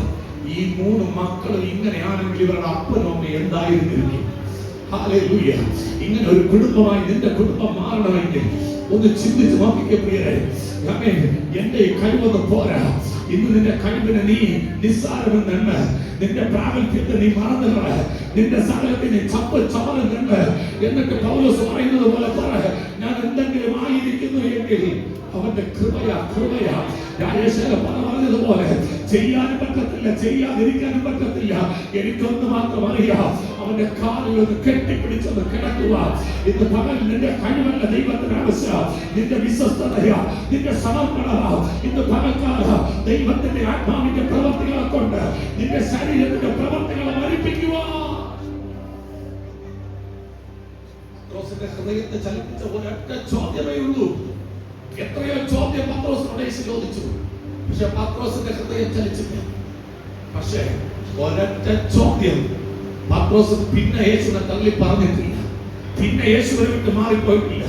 ഒരൊറ്റ ക്വസ്റ്റ്യൻ, പത്രോസേ നീ ശരിക്കും എന്നെ സ്നേഹിക്കുന്നുവോ? വെളിപ്പാടൊക്കെ ശരിയാ, കാഴ്ചപ്പാടും ഒക്കെ ശരിയാ. എന്നോട് നിങ്ങളോട് ദൈവം ചോദിക്കുന്ന ഒരു ചോദ്യം ഇതാ. പ്രസംഗമൊക്കെ ഉണ്ട്, പ്രാർത്ഥനയൊക്കെ ഉണ്ട്, ഉപവാസമൊക്കെ ഉണ്ട്. ആമേൻ. എന്റെ പേരിൽ ഒരുപാട് യാത്രയും ചെയ്യുന്നുണ്ട്. പക്ഷേ എനിക്കൊരു ക്വസ്റ്റ്യൻ നീ ദൈവസഭയോട് ചോദിക്കാനുണ്ട്. പത്രോസേ, നീ എനിക്ക് വേണ്ടി അവന്റെ കാതിന് വേണ്ടി, എനിക്ക് സന്തോഷം, കുഴപ്പമൊന്നുമില്ല. ആമേൻ. ഞാൻ ആരാണെന്നുള്ള വെളിപ്പാട് നീ വിളിച്ചു പറഞ്ഞു. നീ എന്റെ പിന്നാലെ വരുവാണ്ടൊക്കെ വേണം പടകും പലകും എല്ലാം ഉപേക്ഷിച്ചു. എനിക്കറിയേണ്ടത് അതല്ല. നീ എന്ത് ഉപേക്ഷിച്ചെന്നല്ല എനിക്കറിയേണ്ടത്. നീ എന്നെ കുറിച്ച് എന്തറിഞ്ഞു എന്നല്ല എനിക്കറിയേണ്ടത്. എനിക്കറിയേണ്ടത് നീ എന്നെ യഥാർത്ഥമായിട്ട് സ്നേഹിക്കുന്നു. എത്ര പേർക്ക് മറുപടി കൊടുക്കുവാൻ പറ്റും? പ്രിയരെ, നമ്മുടെ ഹൃദയത്തിൽ പിശാചിൽ വയ്ക്കുന്ന ചില പദങ്ങളോട് ഇന്ന് പൊട്ടണം, ഇന്ന് പൊട്ടണം. ഇങ്ങനെ എഴുതി വെച്ചവരൊക്കെ പകുതി വഴി പട്ടുപോയിട്ടുള്ള ചരിത്രമേ ഉള്ളൂ ആത്മീയ മണ്ഡലത്തിനകത്ത്. ഹല്ലേലൂയ. ആരെങ്കിലും പറയുമ്പോൾ നീ ഉയരരുത്. ആമേൻ. നീ വെറും ഒരു പാത്രമാണ്. ഞാൻ കഴിഞ്ഞ ദിവസം ആരോട് ഷെയർ ചെയ്യുന്നു. ആമേൻ. ഹല്ലേലൂയ. പൗലോസിനെ കുറിച്ച് അനന്യാസിനോട് പറഞ്ഞൊരു പദമുണ്ട്. അവൻ ഞാൻ തിരഞ്ഞെടുത്തിരിക്കുന്ന വെറും ഒരു പാത്രമാണ്. പാത്രത്തിന്റെ പ്രത്യേകത ഉണ്ടെന്നറിയാമോ? ഇതിന് ചലിക്കാൻ കഴിയത്തില്ല, ഇതിന് സംസാരിക്കാൻ കഴിയത്തില്ല. അവൻ ഇതിന് വേറെ ഒരുപാട് അർത്ഥങ്ങൾ കൊണ്ടിരിക്കുക. പക്ഷെ ഞാൻ ചിന്തിച്ച കാര്യമില്ല. പാത്രത്തിന് സ്വയം ഒന്നും ചെയ്യാൻ പറ്റത്തില്ല. പാത്രത്തിന് സ്വയം വിശുദ്ധീകരിക്കാൻ പോലും പറ്റത്തില്ല.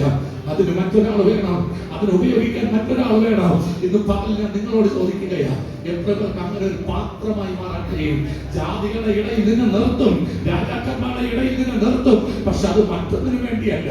ജാതികളുടെ ഇടയിൽ പൗലോസിനെ നിർത്തുമെന്ന് പറഞ്ഞത്, രാജാക്കന്മാരുടെ ഇടയിൽ പൗലോസിനെ നിർത്തുമെന്ന് പറഞ്ഞത് എന്റെ നാമത്തെ ഉയർത്തുവാനാ, എന്റെ നാമത്തെ ഉയർത്തുവാനാ, നിങ്ങളുടെ നാമം ഉയർത്തുവാനല്ല, എന്റെ നാമത്തെ ഉയർത്തുവാനല്ല, ഇന്ത്യയുടെ നാമത്തെ ഉയർത്തുവാനല്ല, സുനിൽ പാസ്റ്ററുടെ നാമത്തെ ഉയർത്തുവാനല്ല.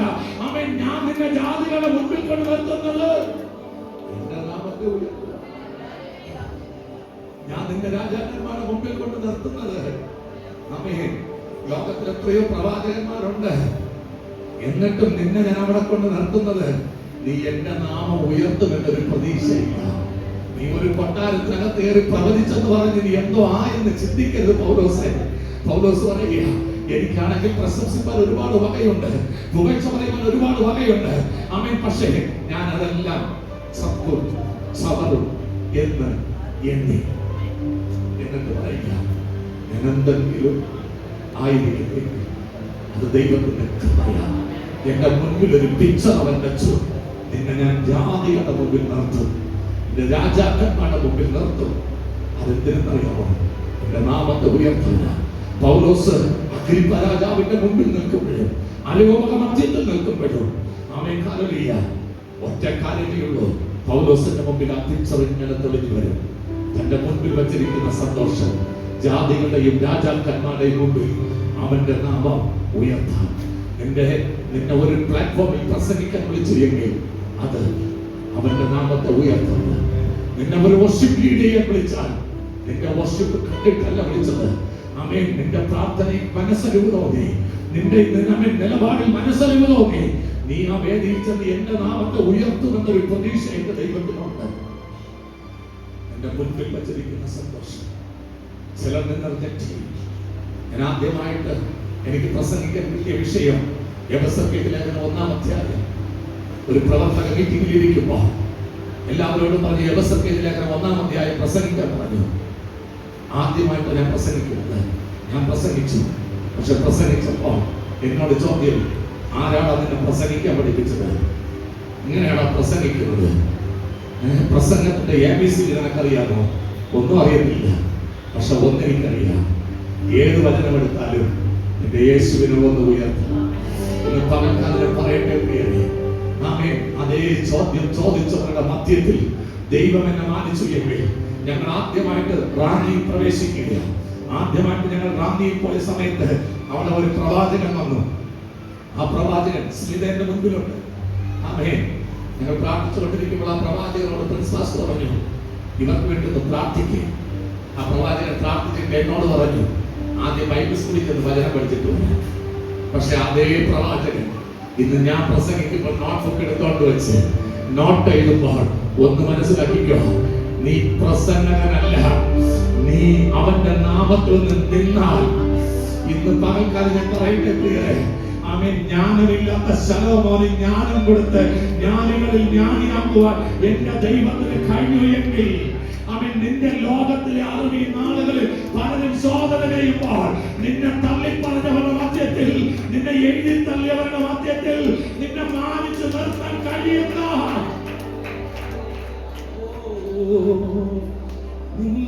പാദം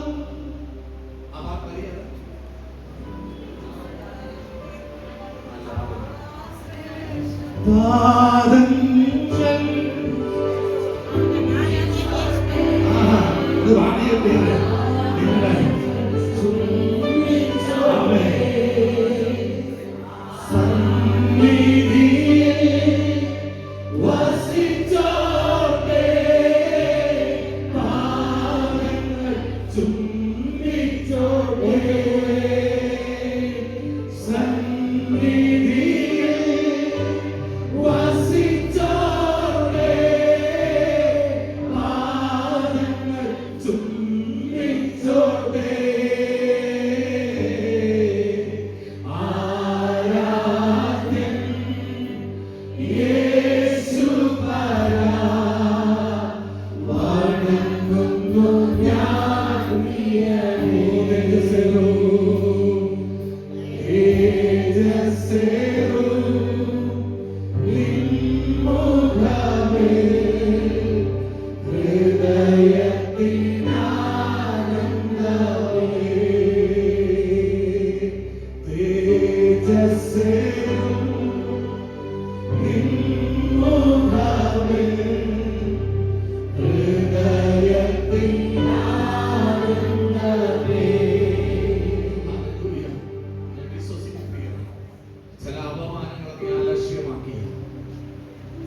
വായിച്ചോ, അവരുടെ മുൻപിൽ നിന്റെ തലയെ ഉയർത്തി നിർത്തുകയും. ആരോ നിന്നെ കുറിച്ച് കിട്ടുമ്പോൾ നിന്റെ പാട്ട് കൊള്ളത്തില്ല പറഞ്ഞോട്ടെ. ആമേൻ, ആമേൻ. എനിക്ക് ഉറപ്പുണ്ട് പ്രിയരെ, ഞാൻ മുമ്പ് പാട്ട് ആൾക്കാർ ചിരിക്കുമായിരുന്നു. ആമേൻ. എന്റെ കൂടെ പലരും പറഞ്ഞിട്ടുണ്ട്, പാറപ്പുറത്ത് കല്ലിട്ട് വയ്ക്കുന്ന ശബ്ദമെന്ന്. പക്ഷെ ഞാൻ തളർന്നില്ല. എനിക്ക് ഒറ്റ ആഗ്രഹം, പാടുന്നെങ്കിൽ ദൈവത്തിന് വേണ്ടി പാടണം, സംസാരിക്കുന്നെങ്കിൽ ദൈവത്തിന് വേണ്ടി സംസാരിക്കണം. ഒറ്റ രാത്രി ഇന്ന് ഞാൻ മറക്കത്തില്ല. കിളിമാനൂരിൽ പാസ്റ്ററുടെ വീട്ടിൽ താമസിക്കുമ്പോൾ അതിരാവിലെ 2:30 മണി വരെ ഞാൻ മുറിക്കകത്ത് കിടന്ന് കരഞ്ഞു. നമ്മുടെ കണ്ണുകൾ കാണാത്തവനല്ല ദൈവം. ഏതവസ്ഥയ്ക്ക് മാറ്റപ്പെടുന്നത് അവമാനമൊക്കെ ആലസ്യമാക്കി കളയാൻ നിനക്ക് മനസ്സ് വേണം. ആമേൻ. പാലക്കാട് ഞാൻ റൂമിലിരിക്കുമ്പോൾ ബോൾസംബാസിന്റെ കയ്യിനെ പിടിച്ചെന്റെ തൊണ്ടയിൽ വെച്ചിട്ട് പറഞ്ഞു, പ്രാർത്ഥിക്കും ബോൾസംബാസിനെ, എനിക്ക് ഉറപ്പുണ്ട് ശബ്ദം ഒരു അഭിഷേകമാണെന്ന്. എനിക്ക് ഉറപ്പുണ്ട്. ഇന്ന് രാത്രി അദ്ദേഹത്തിന് വേണ്ടി അദ്ദേഹം എനിക്ക് വേണ്ടി പ്രാർത്ഥിച്ചു. ആമേൻ. മണിക്കൂർ കണക്കിന് ഞാൻ അന്യഭാഷ പ്രാർത്ഥിക്കാൻ തുടങ്ങി. എന്റെ ശബ്ദത്തിന് മാറ്റങ്ങൾ വരാൻ തുടങ്ങി. ഇന്ന് രാത്രി എനിക്ക് ഉറപ്പോടെ, ഇന്ന് പകലിൽ എനിക്ക് ഉറപ്പോടെ പറയുവാൻ പറ്റും, അപമാനത്തെ നീ അലക്ഷ്യമാക്കിയാൽ നീ അപമാനിക്കപ്പെട്ട മേഖലയിൽ ദൈവം നിന്നെ മാനിക്കും. നീ അപമാനിക്കപ്പെട്ട മേഖലയിൽ ദൈവം നിന്നെ മാനിക്കും. അടുത്ത് അവൻ ക്രൂശിനെ സഹിച്ചു. വെറുതെ അല്ല അപമാനത്തെ അലക്ഷ്യമാക്കിയത്. ചിലരൊക്കെ നിന്നെ പരിഹസിക്കുമ്പോഴും നിന്റെ മുമ്പിൽ ദൈവത്തിന്റെ പ്രോമിസ്. അതുകൊണ്ട് ഹബക്കൂക്കിനോട് ദൈവം പറയുന്നത്, ഓടുമ്പോൾ വായിക്കത്തക്ക രീതിയിൽ അവർക്ക് എഴുതി വയ്ക്കും. നിന്നെ പരിഹസിക്കാൻ പോലും ആൾക്കാർക്ക് സമയം കിട്ടത്തില്ല. നിന്നെ കണ്ടാലല്ലേ പരിഹസിക്കൂ, നിന്നെ കണ്ടാലല്ലേ നിന്ദിക്കൂ. അതിനുപോലും സമയം കിട്ടാതെ വണ്ണം നിന്നെ മാനിക്കുന്ന ഒരു ദൈവമുണ്ട്. അപമാനത്തെ അലക്ഷ്യമാക്കി അടുത്ത് പറയുക, അവൻ ക്രൂശിനെ സഹിച്ചു. എന്ത് ചെയ്തു? ക്രൂശിനെ സഹിച്ചു. ആരെങ്കിലും എന്തെങ്കിലും പറയുമ്പോൾ പിണങ്ങിയിട്ട് പോകുന്നതല്ല സഹനം. എന്നെ കൈക്ക് തൂക്കി സഭയ്ക്ക് പുറത്തെടുത്ത് നീ ഇവിടെ ആരാധിക്കണ്ട. ഞാൻ ആ മനുഷ്യനോട് പറഞ്ഞു, എന്നെ ദൈവം ഇവിടെ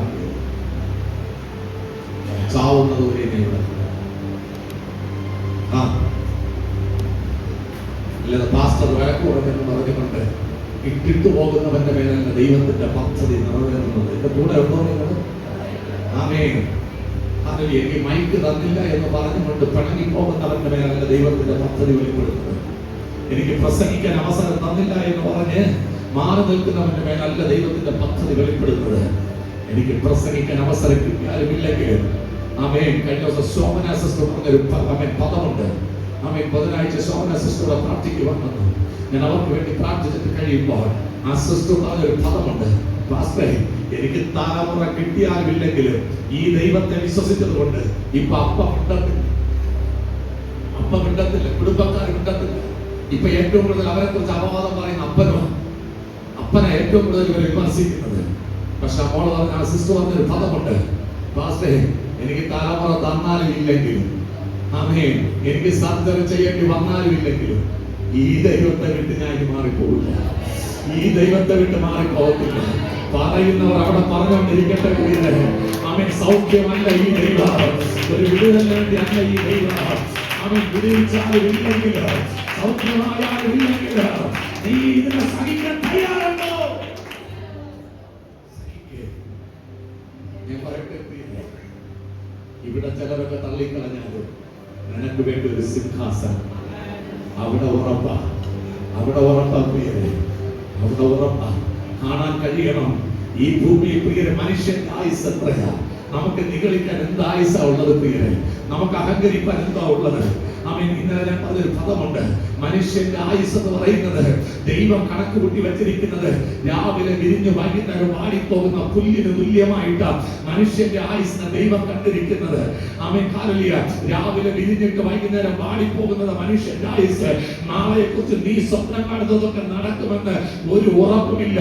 നാളെയെ കുറിച്ച് നീ ചിന്തിക്കുന്നതൊക്കെ നടക്കുമെന്ന് ഒരു ഉറപ്പുമില്ല. പക്ഷേ നിനക്ക് വേണ്ടി നാളെ കാത്തിരിക്കും. എപ്പോഴെന്നറിയാമോ? നിന്റെ നാളത്തെ സ്വപ്നത്തെ ഉപേക്ഷിച്ചിട്ട്, നിന്റെ നാളത്തെ ചിന്തകളെ വെടിഞ്ഞിട്ട്, നിന്നെ കുറിച്ചുള്ള ദൈവത്തിന്റെ പദ്ധതിയെ നിന്നെ പൂർണ്ണ ഹൃദയത്തോടെ ഏൽപ്പിച്ചു കൊടുത്ത് അവന്റെ പാദപീഠത്തിൽ അവനെ കെട്ടിപ്പിടിച്ച് അവന്റെ നാവിൽ നിന്ന് വരുന്ന മാധുര്യമേറിയ ആകർഷണമായ അധികാരമുള്ള വാക്കുകൾ കേട്ട് നീ മുന്നോട്ട് പോയാൽ നിന്റെ പടകിൽ കാറ്റടിച്ചാൽ ആ പടക് തകരത്തില്ല.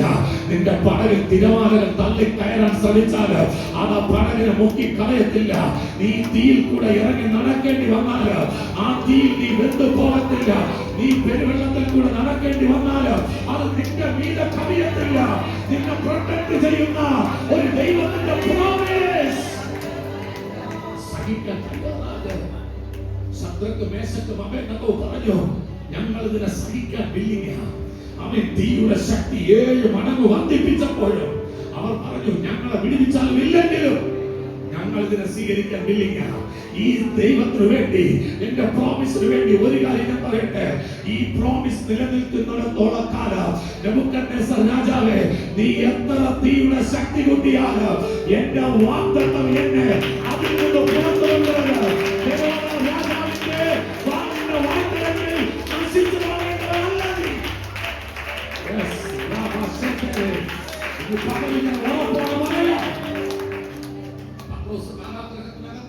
ഒരുപാട് റീസൺ നമ്മൾ പ്രസംഗിച്ചിട്ടുണ്ട്. അതിൽ എനിക്ക് ഏറ്റവും ഇഷ്ടപ്പെട്ട റീസൺ എന്തെന്നറിയാമോ? പത്രോസിന് ഉറപ്പുണ്ടായിരുന്നു, എന്റെ മേലൊരു പ്രോമിസ് കിടപ്പുണ്ട്. ഈ പ്രോമിസ് ഉള്ളിടത്തോളം കാലം യാക്കോബിന്റെ തല ഛേദിക്കപ്പെട്ടതുപോലെ എന്റെ തല ഛേദിക്കപ്പെടത്തില്ല എന്ന് പത്രോസിനൊരു ഉറപ്പുണ്ട്. പത്രോസിന് അതിനെക്കുറിച്ചൊന്നും ടെൻഷൻ അടിക്കാൻ സമയമില്ല. അവൻ സുഖമായി ഉറങ്ങി. ആടിയുലയുന്ന പടകിന്റെ അമരത്ത് തലയണ വെച്ച് എന്റെ യേശു ഉറങ്ങിയതുപോലെ ഇന്ന് പകൽ ഞാൻ നിങ്ങളോട് കൈമാറുകയാ. ജീവിതത്തെ തച്ചുടയ്ക്കുന്ന പ്രതിസന്ധികൾ നിന്റെ മുൻപിൽ കൽവടി കടന്നു വന്നാൽ ഇപ്പോൾ നീ വീഴുമെന്ന് ലോകം മുഴുവന് നിന്റെ സാഹചര്യത്തെ നോക്കി വിലയിരുത്തുമ്പോൾ നീ ഉറപ്പോടെ നിൽക്കുന്നത് ഈ ലോകം കാണട്ടെ, ഈ ലോകം അറിയട്ടെ. നീ നിൽക്കുന്നതിന്റെ കരുത്ത് ദൈവത്തിന്റെ പ്രോമിസാ, ദൈവത്തിന്റെ പ്രോമിസാ. മുൻപിൽ വയ്പാൻ എനിക്കൊരു സന്തോഷമുണ്ട്. 2013 മുതൽ ഇറങ്ങിത്തിരിക്കുമ്പോൾ മുൻപിൽ വയ്ക്കാൻ ഒരു സ്വപ്നമേ ഉള്ളൂ, മുൻപിൽ വയ്ക്കാൻ ഒരു ദർശനമേ ഉള്ളൂ, മുൻപിൽ വയ്ക്കാൻ ഒരു ദൂതേ ഉള്ളൂ. ഇന്ന് പകൽക്കാലം പറയട്ടെ പ്രിയരെ, അവൻ കയ്യിലെടുക്കാൻ പണം കാണത്തില്ല, അവൻ ഹല്ലേലൂയ കാണുന്ന ബന്ധങ്ങൾ കാണത്തില്ല. പക്ഷെ നിങ്ങൾക്ക് മുറുകെ പിടിക്കാൻ ഒന്നുണ്ട്, നിങ്ങളെ കുറിച്ചുള്ള ദൈവത്തിന്റെ പ്രോമിസ്. നിന്റെ ശരീരത്തിൽ 100 കണക്കിന് രോഗം കാണും. ഈ രോഗത്തെ മറക്ക്, പ്രോമിസിനെ ഓർക്ക്. ഹല്ലേലൂയ. നിനക്ക് 100 കണക്കിന് ബാധ്യതകൾ കാണും, ബാധ്യതകളെ മറക്ക്, പ്രോമിസിനെ ഓർക്ക്. എനിക്ക് ഉറപ്പുണ്ട്, നിന്റെ മേലുള്ള ദൈവത്തിന്റെ വാഗ്ദത്തം നിന്റെ രോഗത്തിൽ നിന്ന് നിന്നെ പുറത്തു കൊണ്ടുവരാം. നിന്റെ മേലുള്ള ദൈവത്തിന്റെ വാഗ്ദത്തം നിന്റെ ബാധ്യതകളിൽ നിന്ന് നിന്നെ പുറത്തു കൊണ്ടുവരാം. നിന്റെ മേലുള്ള വാഗ്ദത്തം നിന്റെ തകർച്ചകളിൽ നിന്ന് നിന്നെ പുറത്തു കൊണ്ടുവരാം. നിന്റെ മേലുള്ള വാഗ്ദത്തം നിന്റെ പരാജയങ്ങളിൽ നിന്ന് നിന്നെ പുറത്തു കൊണ്ടുവരാം. ഒരു സന്തോഷം വെച്ചിരിക്കുക. യേശു കർത്താവ് ഓർക്കുന്നത് മുഴുവനും ഈ സന്തോഷത്തെ കുറിച്ചാണ്. ഇന്ന് പകൽ ഞാൻ നിങ്ങളോട് ചോദിക്കട്ടെ, എത്ര പേർ ആ വാഗ്ദത്തത്തെ ഓർക്കുന്നു? എത്ര പേർ വാഗ്ദത്തത്തെ ഓർക്കുന്നു? കഴിഞ്ഞ ദിവസം അവൻ ഹല്ലേലൂയ ഒരു ദേവദാസനോട് എന്തോ കാര്യം തമാശക്ക് എന്തോ പറഞ്ഞപ്പോൾ ഞാൻ ആ മനുഷ്യനോട് തിരിച്ചു പറഞ്ഞൊരു പദമുണ്ട്, ചിരിച്ചുകൊണ്ട് പറഞ്ഞൊരു പദമുണ്ട്. പ്രവാചകന്മാരിൽ കൂടി പ്രവചനങ്ങൾ പുറത്തു വരുമ്പോൾ ഓർക്കണം, ഇതൊക്കെ നിറവേറാനുള്ളതാണെന്ന്. അവൻ ഹല്ലേലൂയ തമാശയ്ക്ക് പറയാനുള്ളതല്ല പ്രവചനം. നിന്നെ അവിടെ എത്തിക്കുമെന്ന് ദൈവം ഒരു പ്രോമിസ് പറഞ്ഞിട്ടുണ്ടെങ്കിൽ അതിനെതിരെ ആരൊക്കെ നിന്നാലും നിന്നെ അവിടെ എത്തിക്കുവാൻ വാഗ്ദത്തത്തിന് കഴിയും. പക്ഷേ നീ വാഗ്ദത്തത്തെ ഓർക്കണം. അത് ഓർത്ത അപമാനത്തെ അലക്ഷ്യമാക്കണം. നിന്റെ ഈ ചെകിടത്ത് അടിച്ചാൽ ഈ ചെകിട കാണിച്ചിട്ട് നീ പറയും, ഇപ്പുറത്തോട്ട് അടിച്ച ഇതാ റീസൺ, ഇതാ റീസൺ. നിന്നെ എത്ര പ്രലോഭിപ്പിച്ചാലും ഞാൻ പ്രലോഭിക്കത്തില്ല. ഇനിയും നീ പറഞ്ഞോ, നീ എത്ര വേണോ എന്നെ ദേഷ്യപ്പെടുത്തിക്കോ, ഞാൻ ദേഷ്യപ്പെടത്തില്ല. നീ എന്നെ എത്ര വേണോ തമാശ പറഞ്ഞോ, അവൻ ഹല്ലേലൂയ ഞാൻ തിരിച്ച് നിന്നെ പരിഹസിക്കാൻ വരത്തില്ല. കാരണം അവൻ ഇതിലൊന്നും തകർന്നു പോകുന്നതല്ല ഈ മനസ്സ്, ഇതിലൊന്നും നൊന്നു പോകുന്നതല്ല ഈ മനസ്സ്. അയൽവാസികൾ കളിയാക്കിയപ്പോൾ എനിക്ക് സന്തോഷിക്കാൻ ഒരു വകയുണ്ട്, അവർക്ക് സന്തോഷിക്കാൻ വകയില്ല. പക്ഷെ നമുക്ക് എന്തുണ്ട്? സന്തോഷിക്കാൻ ഒരു വകയുണ്ട്. അവര് പറയും, നീ ബൈബിൾ എടുത്തുകൊണ്ട് പോയിട്ട് എന്ത് നേടി? ഇത്ര വർഷം ആയല്ലോ നീ പ്രാർത്ഥിക്കാൻ തുടങ്ങിയിട്ട്, എന്ത് മാറ്റം? മിണ്ടാതിരിക്കുകയാണ്. ഇയ്യോബിനോട് പറഞ്ഞു, നീ മിണ്ടാതെ ഇരുന്നു എന്റെ സൃഷ്ടികളെ കുറിച്ച് നീ ഒന്ന് ചിന്തിച്ചോണ്ടിരിക്കുക. ആമേൻ. ഒറ്റ വാക്കിൽ ഇതെല്ലാം ഉളവാക്കാൻ കഴിഞ്ഞെങ്കിൽ ഒരൊറ്റ സെക്കൻഡ് കൊണ്ട് നിന്റെ ചരിത്രത്തെ ഞാൻ മാറ്റിയെഴുതും. 38 അധ്യായത്തിനകത്ത് ഇയ്യോബ് നിന്റെ കഷ്ടം എഴുതിയിട്ടുണ്ടെങ്കിൽ ഒരൊറ്റ പേപ്പറിൽ നിന്റെ കഷ്ടതയെ ഞാൻ മാറ്റിയിട്ട് നിന്റെ നന്മകളെ കുറിച്ച് ഞാൻ എഴുതി വെക്കാം. ഇന്ന് പലക്കാലം ഉറപ്പോടെ പറയുക, ഈ സഭ മുന്നിൽ കാണേണ്ടത് ദൈവത്തിന്റെ വാഗ്ദത്തമാണ്. നിന്റെ ഓട്ടം സ്ഥിരതയോടെ ഓടണമെങ്കിൽ ഒറ്റ വഴിയുള്ളൂ, മുൻപിൽ ഒരു പ്രോമിസ് ഇരിക്കട്ടെ. അല്ലാതെ ഉറങ്ങാൻ കിടക്കുമ്പോൾ അയ്യോ എന്നാലും അവൾ എന്നെ അങ്ങനെ പറഞ്ഞല്ലോ, എന്നാലും അവരെന്നെ പറഞ്ഞല്ലോ, എന്നാലും പാസ്റ്റർ എന്നെ അങ്ങനെ കാണിച്ചല്ലോ, ഇതിനൊക്കെ മാറുന്നില്ലെന്ന് പറയാം. യേശുവിന്റെ നാമത്തിൽ മാറുന്നില്ലെന്ന് പറഞ്ഞിട്ട് ആമേൻ, ഹല്ലേലൂയ പറ, എന്റെ കർത്താവ് എന്റെ കാര്യം സാധിപ്പിക്കുക. നെഹമ്യാവെന്ന പ്രാർത്ഥന മനുഷ്യന് പറയാൻ ഒറ്റ ശബ്ദമേ ഉണ്ടായിരുന്നുള്ളൂ. ആമേൻ. സന്ധ്യത്തിന്റെയും തോബിയാസിന്റെയും വാക്കുകൾക്ക് മുൻപിൽ പതറിപ്പോകാതെ വന്ന ആമേൻ നെഹമ്യാവ് പറഞ്ഞു, എന്റെ കാര്യം എന്റെ കർത്താവ് സാധ്യമാക്കും. കൊട്ടാരമണിയ പണമുണ്ടോ? മതിൽപണിയ പണമുണ്ടോ? ഇല്ല. ആളുണ്ടോ? ഇല്ല. പക്ഷെ എങ്ങനെ നീ പണിയും? 70 സംവത്സരം കൊണ്ട് രാജാക്കന്മാർക്ക് കഴിയാത്തത് 52 ദിവസം കൊണ്ട് സാധ്യമാക്കി തരുവാൻ കഴിയുന്ന ഒരു പ്രോമിസ് എന്റെ മുന്നിലുണ്ട്. യെരൂശലേമിന്റെ മതിൽ കെട്ടുവാൻ എന്നെ നിയോഗിച്ചത് മനുഷ്യരല്ല, എന്റെ ദൈവമാണ്. ഇന്ന് പകൽക്കാലം അങ്ങനെ ഒരു പ്രോമിസ് ഈ സഭയ്ക്കകത്തുണ്ടെങ്കിൽ ചില ദേശങ്ങളെ വീണ്ടെടുക്കുക, ചില കുടുംബങ്ങളെ പണിയുക, ചില പട്ടണങ്ങളെ പണിയുക. ഈ സഭയ്ക്ക് ദൈവത്തിന്റെ ഒരു പ്രോമിസ് ഉണ്ടെങ്കിൽ പണം വേണ്ട, പ്രശസ്തി വേണ്ട, ദൈവം അത് ചെയ്തിരിക്കും. വച്ചിരിക്കുന്ന സന്തോഷം പകൽ പ്രിയരെ, ആ സന്തോഷത്തെ എടുത്ത് മുന്നിൽ വയ്ക്കുക. പഴയ നിയമത്തിനകത്ത് ബൈബിൾ പറയുന്നത് പോലെ ഈ വാഗ്ദത്തത്തെ നിന്റെ കയ്യിൽ കെട്ടിക്കുക. സമയം നോക്കുന്നത് പോലെ നിന്റെ വാഗ്ദത്തത്തെ നീ നോക്കിക്കൊണ്ടേയിരിക്കണം. കയ്യിൽ പോക്കറ്റിൽ നിന്ന് ക്യാഷ് എടുക്കുന്നത് പോലെ നിന്റെ പോക്കറ്റിൽ നിന്ന് സമ്പാദ്യമാകുന്ന വാഗ്ദത്തത്തെ എടുത്ത് ഉപയോഗിച്ചു കൊണ്ടേയിരിക്കണം. ആമേൻ. ആൾക്കാർ കാണട്ടെ പ്രിയരെ, നിന്റെ നെറ്റിയിൽ നീ അത് എഴുതി ഒട്ടിക്കുക. ആമേൻ. നിന്റെ വാഗ്ദത്തത്തെ നീ എഴുതി ഓട്ടിക്കണം. എന്തിനാ? ഓടുമ്പോൾ നീ വായിക്കും, ഉറങ്ങുമ്പോൾ നിന്റെ ഹൃദയം മന്ത്രിച്ചുകൊണ്ടേയിരിക്കും. നിന്റെ മേലുള്ള ദൈവത്തിന്റെ പദ്ധതി നീ ഇന്നടുത്ത് നിൽക്കുമെന്ന് പറഞ്ഞിട്ടുണ്ടെങ്കിൽ നീ നിന്നിരിക്കും. നിന്റെ മുൻപിൽ വെച്ചിരിക്കുന്ന സന്തോഷത്തെ ഓർത്ത് അപമാനത്തെ അലക്ഷ്യമാക്കി ക്രൂശിനെ സഹിച്ച് പിതാവായ ദൈവത്തിന്റെ വലതു ഭാഗത്ത് അവനിരുത്തി. വെളിപ്പാട് പുസ്തകം 4-ാം അധ്യായത്തിലൊക്കെ പറയുന്നത് പോലെ ആമേൻ, ദൈവത്തെ ആരാധിക്കുന്നവരുടെ ഇടയിൽ കൃപ എന്നാർപ്പെടുന്ന ഒരു കൂട്ടമുണ്ട്. ആ കൂട്ടത്തിൽ യെസ് ഞാനും ഉണ്ടെന്ന് കാണുക, ഞാനും ഉണ്ടെന്ന് കാണുക. അവിടെ 4 ദൂതന്മാരുണ്ട്, ഇവിടെ ആമേൻ 24 മൂപ്പന്മാരുണ്ട്, അപ്പുറത്ത് ദൂത സൈന്യമുണ്ട്. പക്ഷെ ഇപ്പത്തെ ആമേൻ കൃപ എന്ന് മാത്രം ആർപ്പിടാൻ കഴിയുന്ന ജാതികളുടെ ഒരു കൂട്ടം. അതിന്റെ മുൻപന്തിയിൽ നീ ഒന്ന് കാണാൻ കഴിയുമോ? നീ നിന്ന് ആരാധിക്കുന്നത്. യേശു കർത്താവ് അത് കണ്ടു. പിതാവിനോട് പറഞ്ഞു, പിതാവേ, ഞാനും നീയും ഒന്നായിരിക്കുന്നത് പോലെ ഇവരും നമ്മിൽ ഒന്നായിരിക്കണമെന്ന് ഞാൻ കൊതിക്കുകയാ. എന്റെ യേശുവിന്റെ ആഗ്രഹം അതാണെങ്കിൽ അത് നിവർത്തീകരിക്കപ്പെടും. ആ വചനം പറഞ്ഞ് ചില സമയത്തൊക്കെ ഞാൻ പറയാറുണ്ട്, കർത്താവേ ഞാനുണ്ട് കൂടെ. ആമേൻ. നമ്മളൊരു ആഗ്രഹവും പറയില്ല, പക്ഷെ ഞാനുണ്ട് കൂടെ. അതുപോലെ പറയാം, യേശുവേ നിന്റെ ആഗ്രഹത്തിന് ഞാനിത് അസൈൻ ചെയ്യുക. ഇന്ന് പകൽ പറയാൻ പറ്റുമോ? ഞാനുണ്ട് കൂടെ, ഞാനുണ്ട് കൂടെ, ഞാനുണ്ട് കൂടെ. എന്റെ സന്തോഷം മുഴുവനും അവന്റെ വാഗ്ദത്തത്തിലാണ്. എന്റെ സന്തോഷം മുഴുവനും എന്നെ കുറിച്ചുള്ള ദൈവത്തിന്റെ ദർശനത്തിലാണ്. എന്റെ സന്തോഷം മുഴുവനും എന്നെ കുറിച്ചുള്ള ദൈവത്തിന്റെ സ്വപ്നത്തിലാണ്. ഇന്ന് പകലിൽ ആ ഹൃദയത്തിലെ ഭാരങ്ങളെല്ലാം മാറ്റിവെച്ചിട്ടുണ്ട്. ആ ഹൃദയത്തിലെ നിരാശകളെല്ലാം എന്താ പറയുക, പൗലോസ് അണലിയെ കുടഞ്ഞറിയുന്നത് പോലെ ഒന്നായിരിക്കുന്ന നമ്മളൊരു പ്രോഫറ്റിക് ആക്ഷനിലോട്ട് പ്രവേശിക്കാൻ പോകുകയാണ്. ഒരു പ്രോഫറ്റിക് ആക്ഷനിലോട്ട് പ്രവേശിക്കാൻ പോകുകയാണ്. ആമേൻ. എനിക്കറിയാം ഇതിനകത്ത് നിരാശയുള്ളവരുണ്ട്. ഇതിനകത്ത് ഹൃദയത്തിൽ വേദനയുള്ളവരുണ്ട്. ഒന്നൊറ്റയ്ക്ക് ഇത് പൊട്ടിക്കരയുവാൻ കൊതിക്കുന്നവർ ഇതിനകത്തുണ്ട്. ആരോടെങ്കിലുമൊക്കെ ഹൃദയത്തിലെ വേദന ഷെയർ ചെയ്യുവാൻ കൊതിക്കുന്നവരുണ്ട്. സഹോദരൻ, ഞാൻ പറയാം, പൗലോസിനോട് ദൈവത്തിന്റെ ദൂതൻ പറഞ്ഞു, പൗലോസേ, നീ റോമിൽ നിൽക്കേണ്ടവൻ.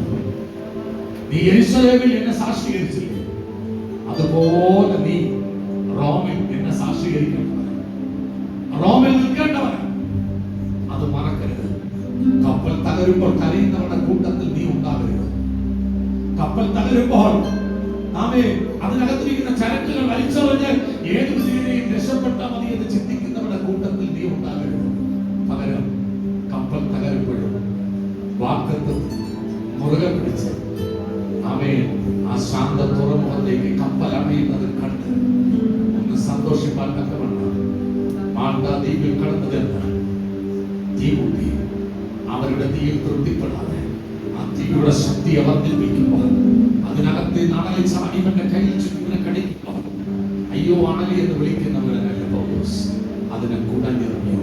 നിന്റെ വാഗ്ദത്തത്തെ നിന്റെ കൺമുമ്പിൽ നിന്ന് മറച്ചു കളയുന്ന നിന്റെ ഹൃദയത്തിലെ ഭാരത്തെ ഇന്ന് പകലിൽ ഒരു പ്രോഫിറ്റിക് ആക്ഷനോടുകൂടെ കുടഞ്ഞത് തീയോട്ടെറിയാൻ. ഹല്ലേലൂയ. നിന്റെ ഹൃദയത്തിനകത്ത് നീ ഇടയ്ക്കിടയ്ക്ക് എനിക്കറിയത്തില്ല, പരിശുദ്ധാത്മാവ് ഇങ്ങനെ പറയുന്നത്, ഇടയ്ക്കിടയ്ക്ക് ഈ പശു അയവറക്കുന്നത് പോലെ, കന്നുകാലികൾ അയവറക്കുന്നത് പോലെ ചില കാര്യങ്ങളെ എടുത്തിട്ട് ചിന്തിച്ച് മനസ്സ് തികട്ടി കരയുകയും നിരാശപ്പെട്ട് ഒന്നും ഉത്സാഹമില്ലാതെ പോലെ നീ നടക്കുന്നെങ്കിൽ അതിനർത്ഥം നിന്റെ വാഗ്ദത്തത്തെ നീ മറന്നു. പകലിൽ നിന്റെ വാഗ്ദത്തത്തെ മറച്ചു വെച്ചിരിക്കുന്ന ആ സബ്ജക്റ്റിനെ നീ എടുത്ത് കൊടഞ്ഞ് കള. അണലി നിന്റെ സബ്ജക്റ്റ് അല്ല, നിന്റെ സബ്ജക്റ്റ് അഭിഷേകമാണ്. അഭിഷേകമുള്ളവൻ അണലിയെ കൊടയും, അഭിഷേകമുള്ളവൻ അണലിയെ കൊടയും.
Hallelujah.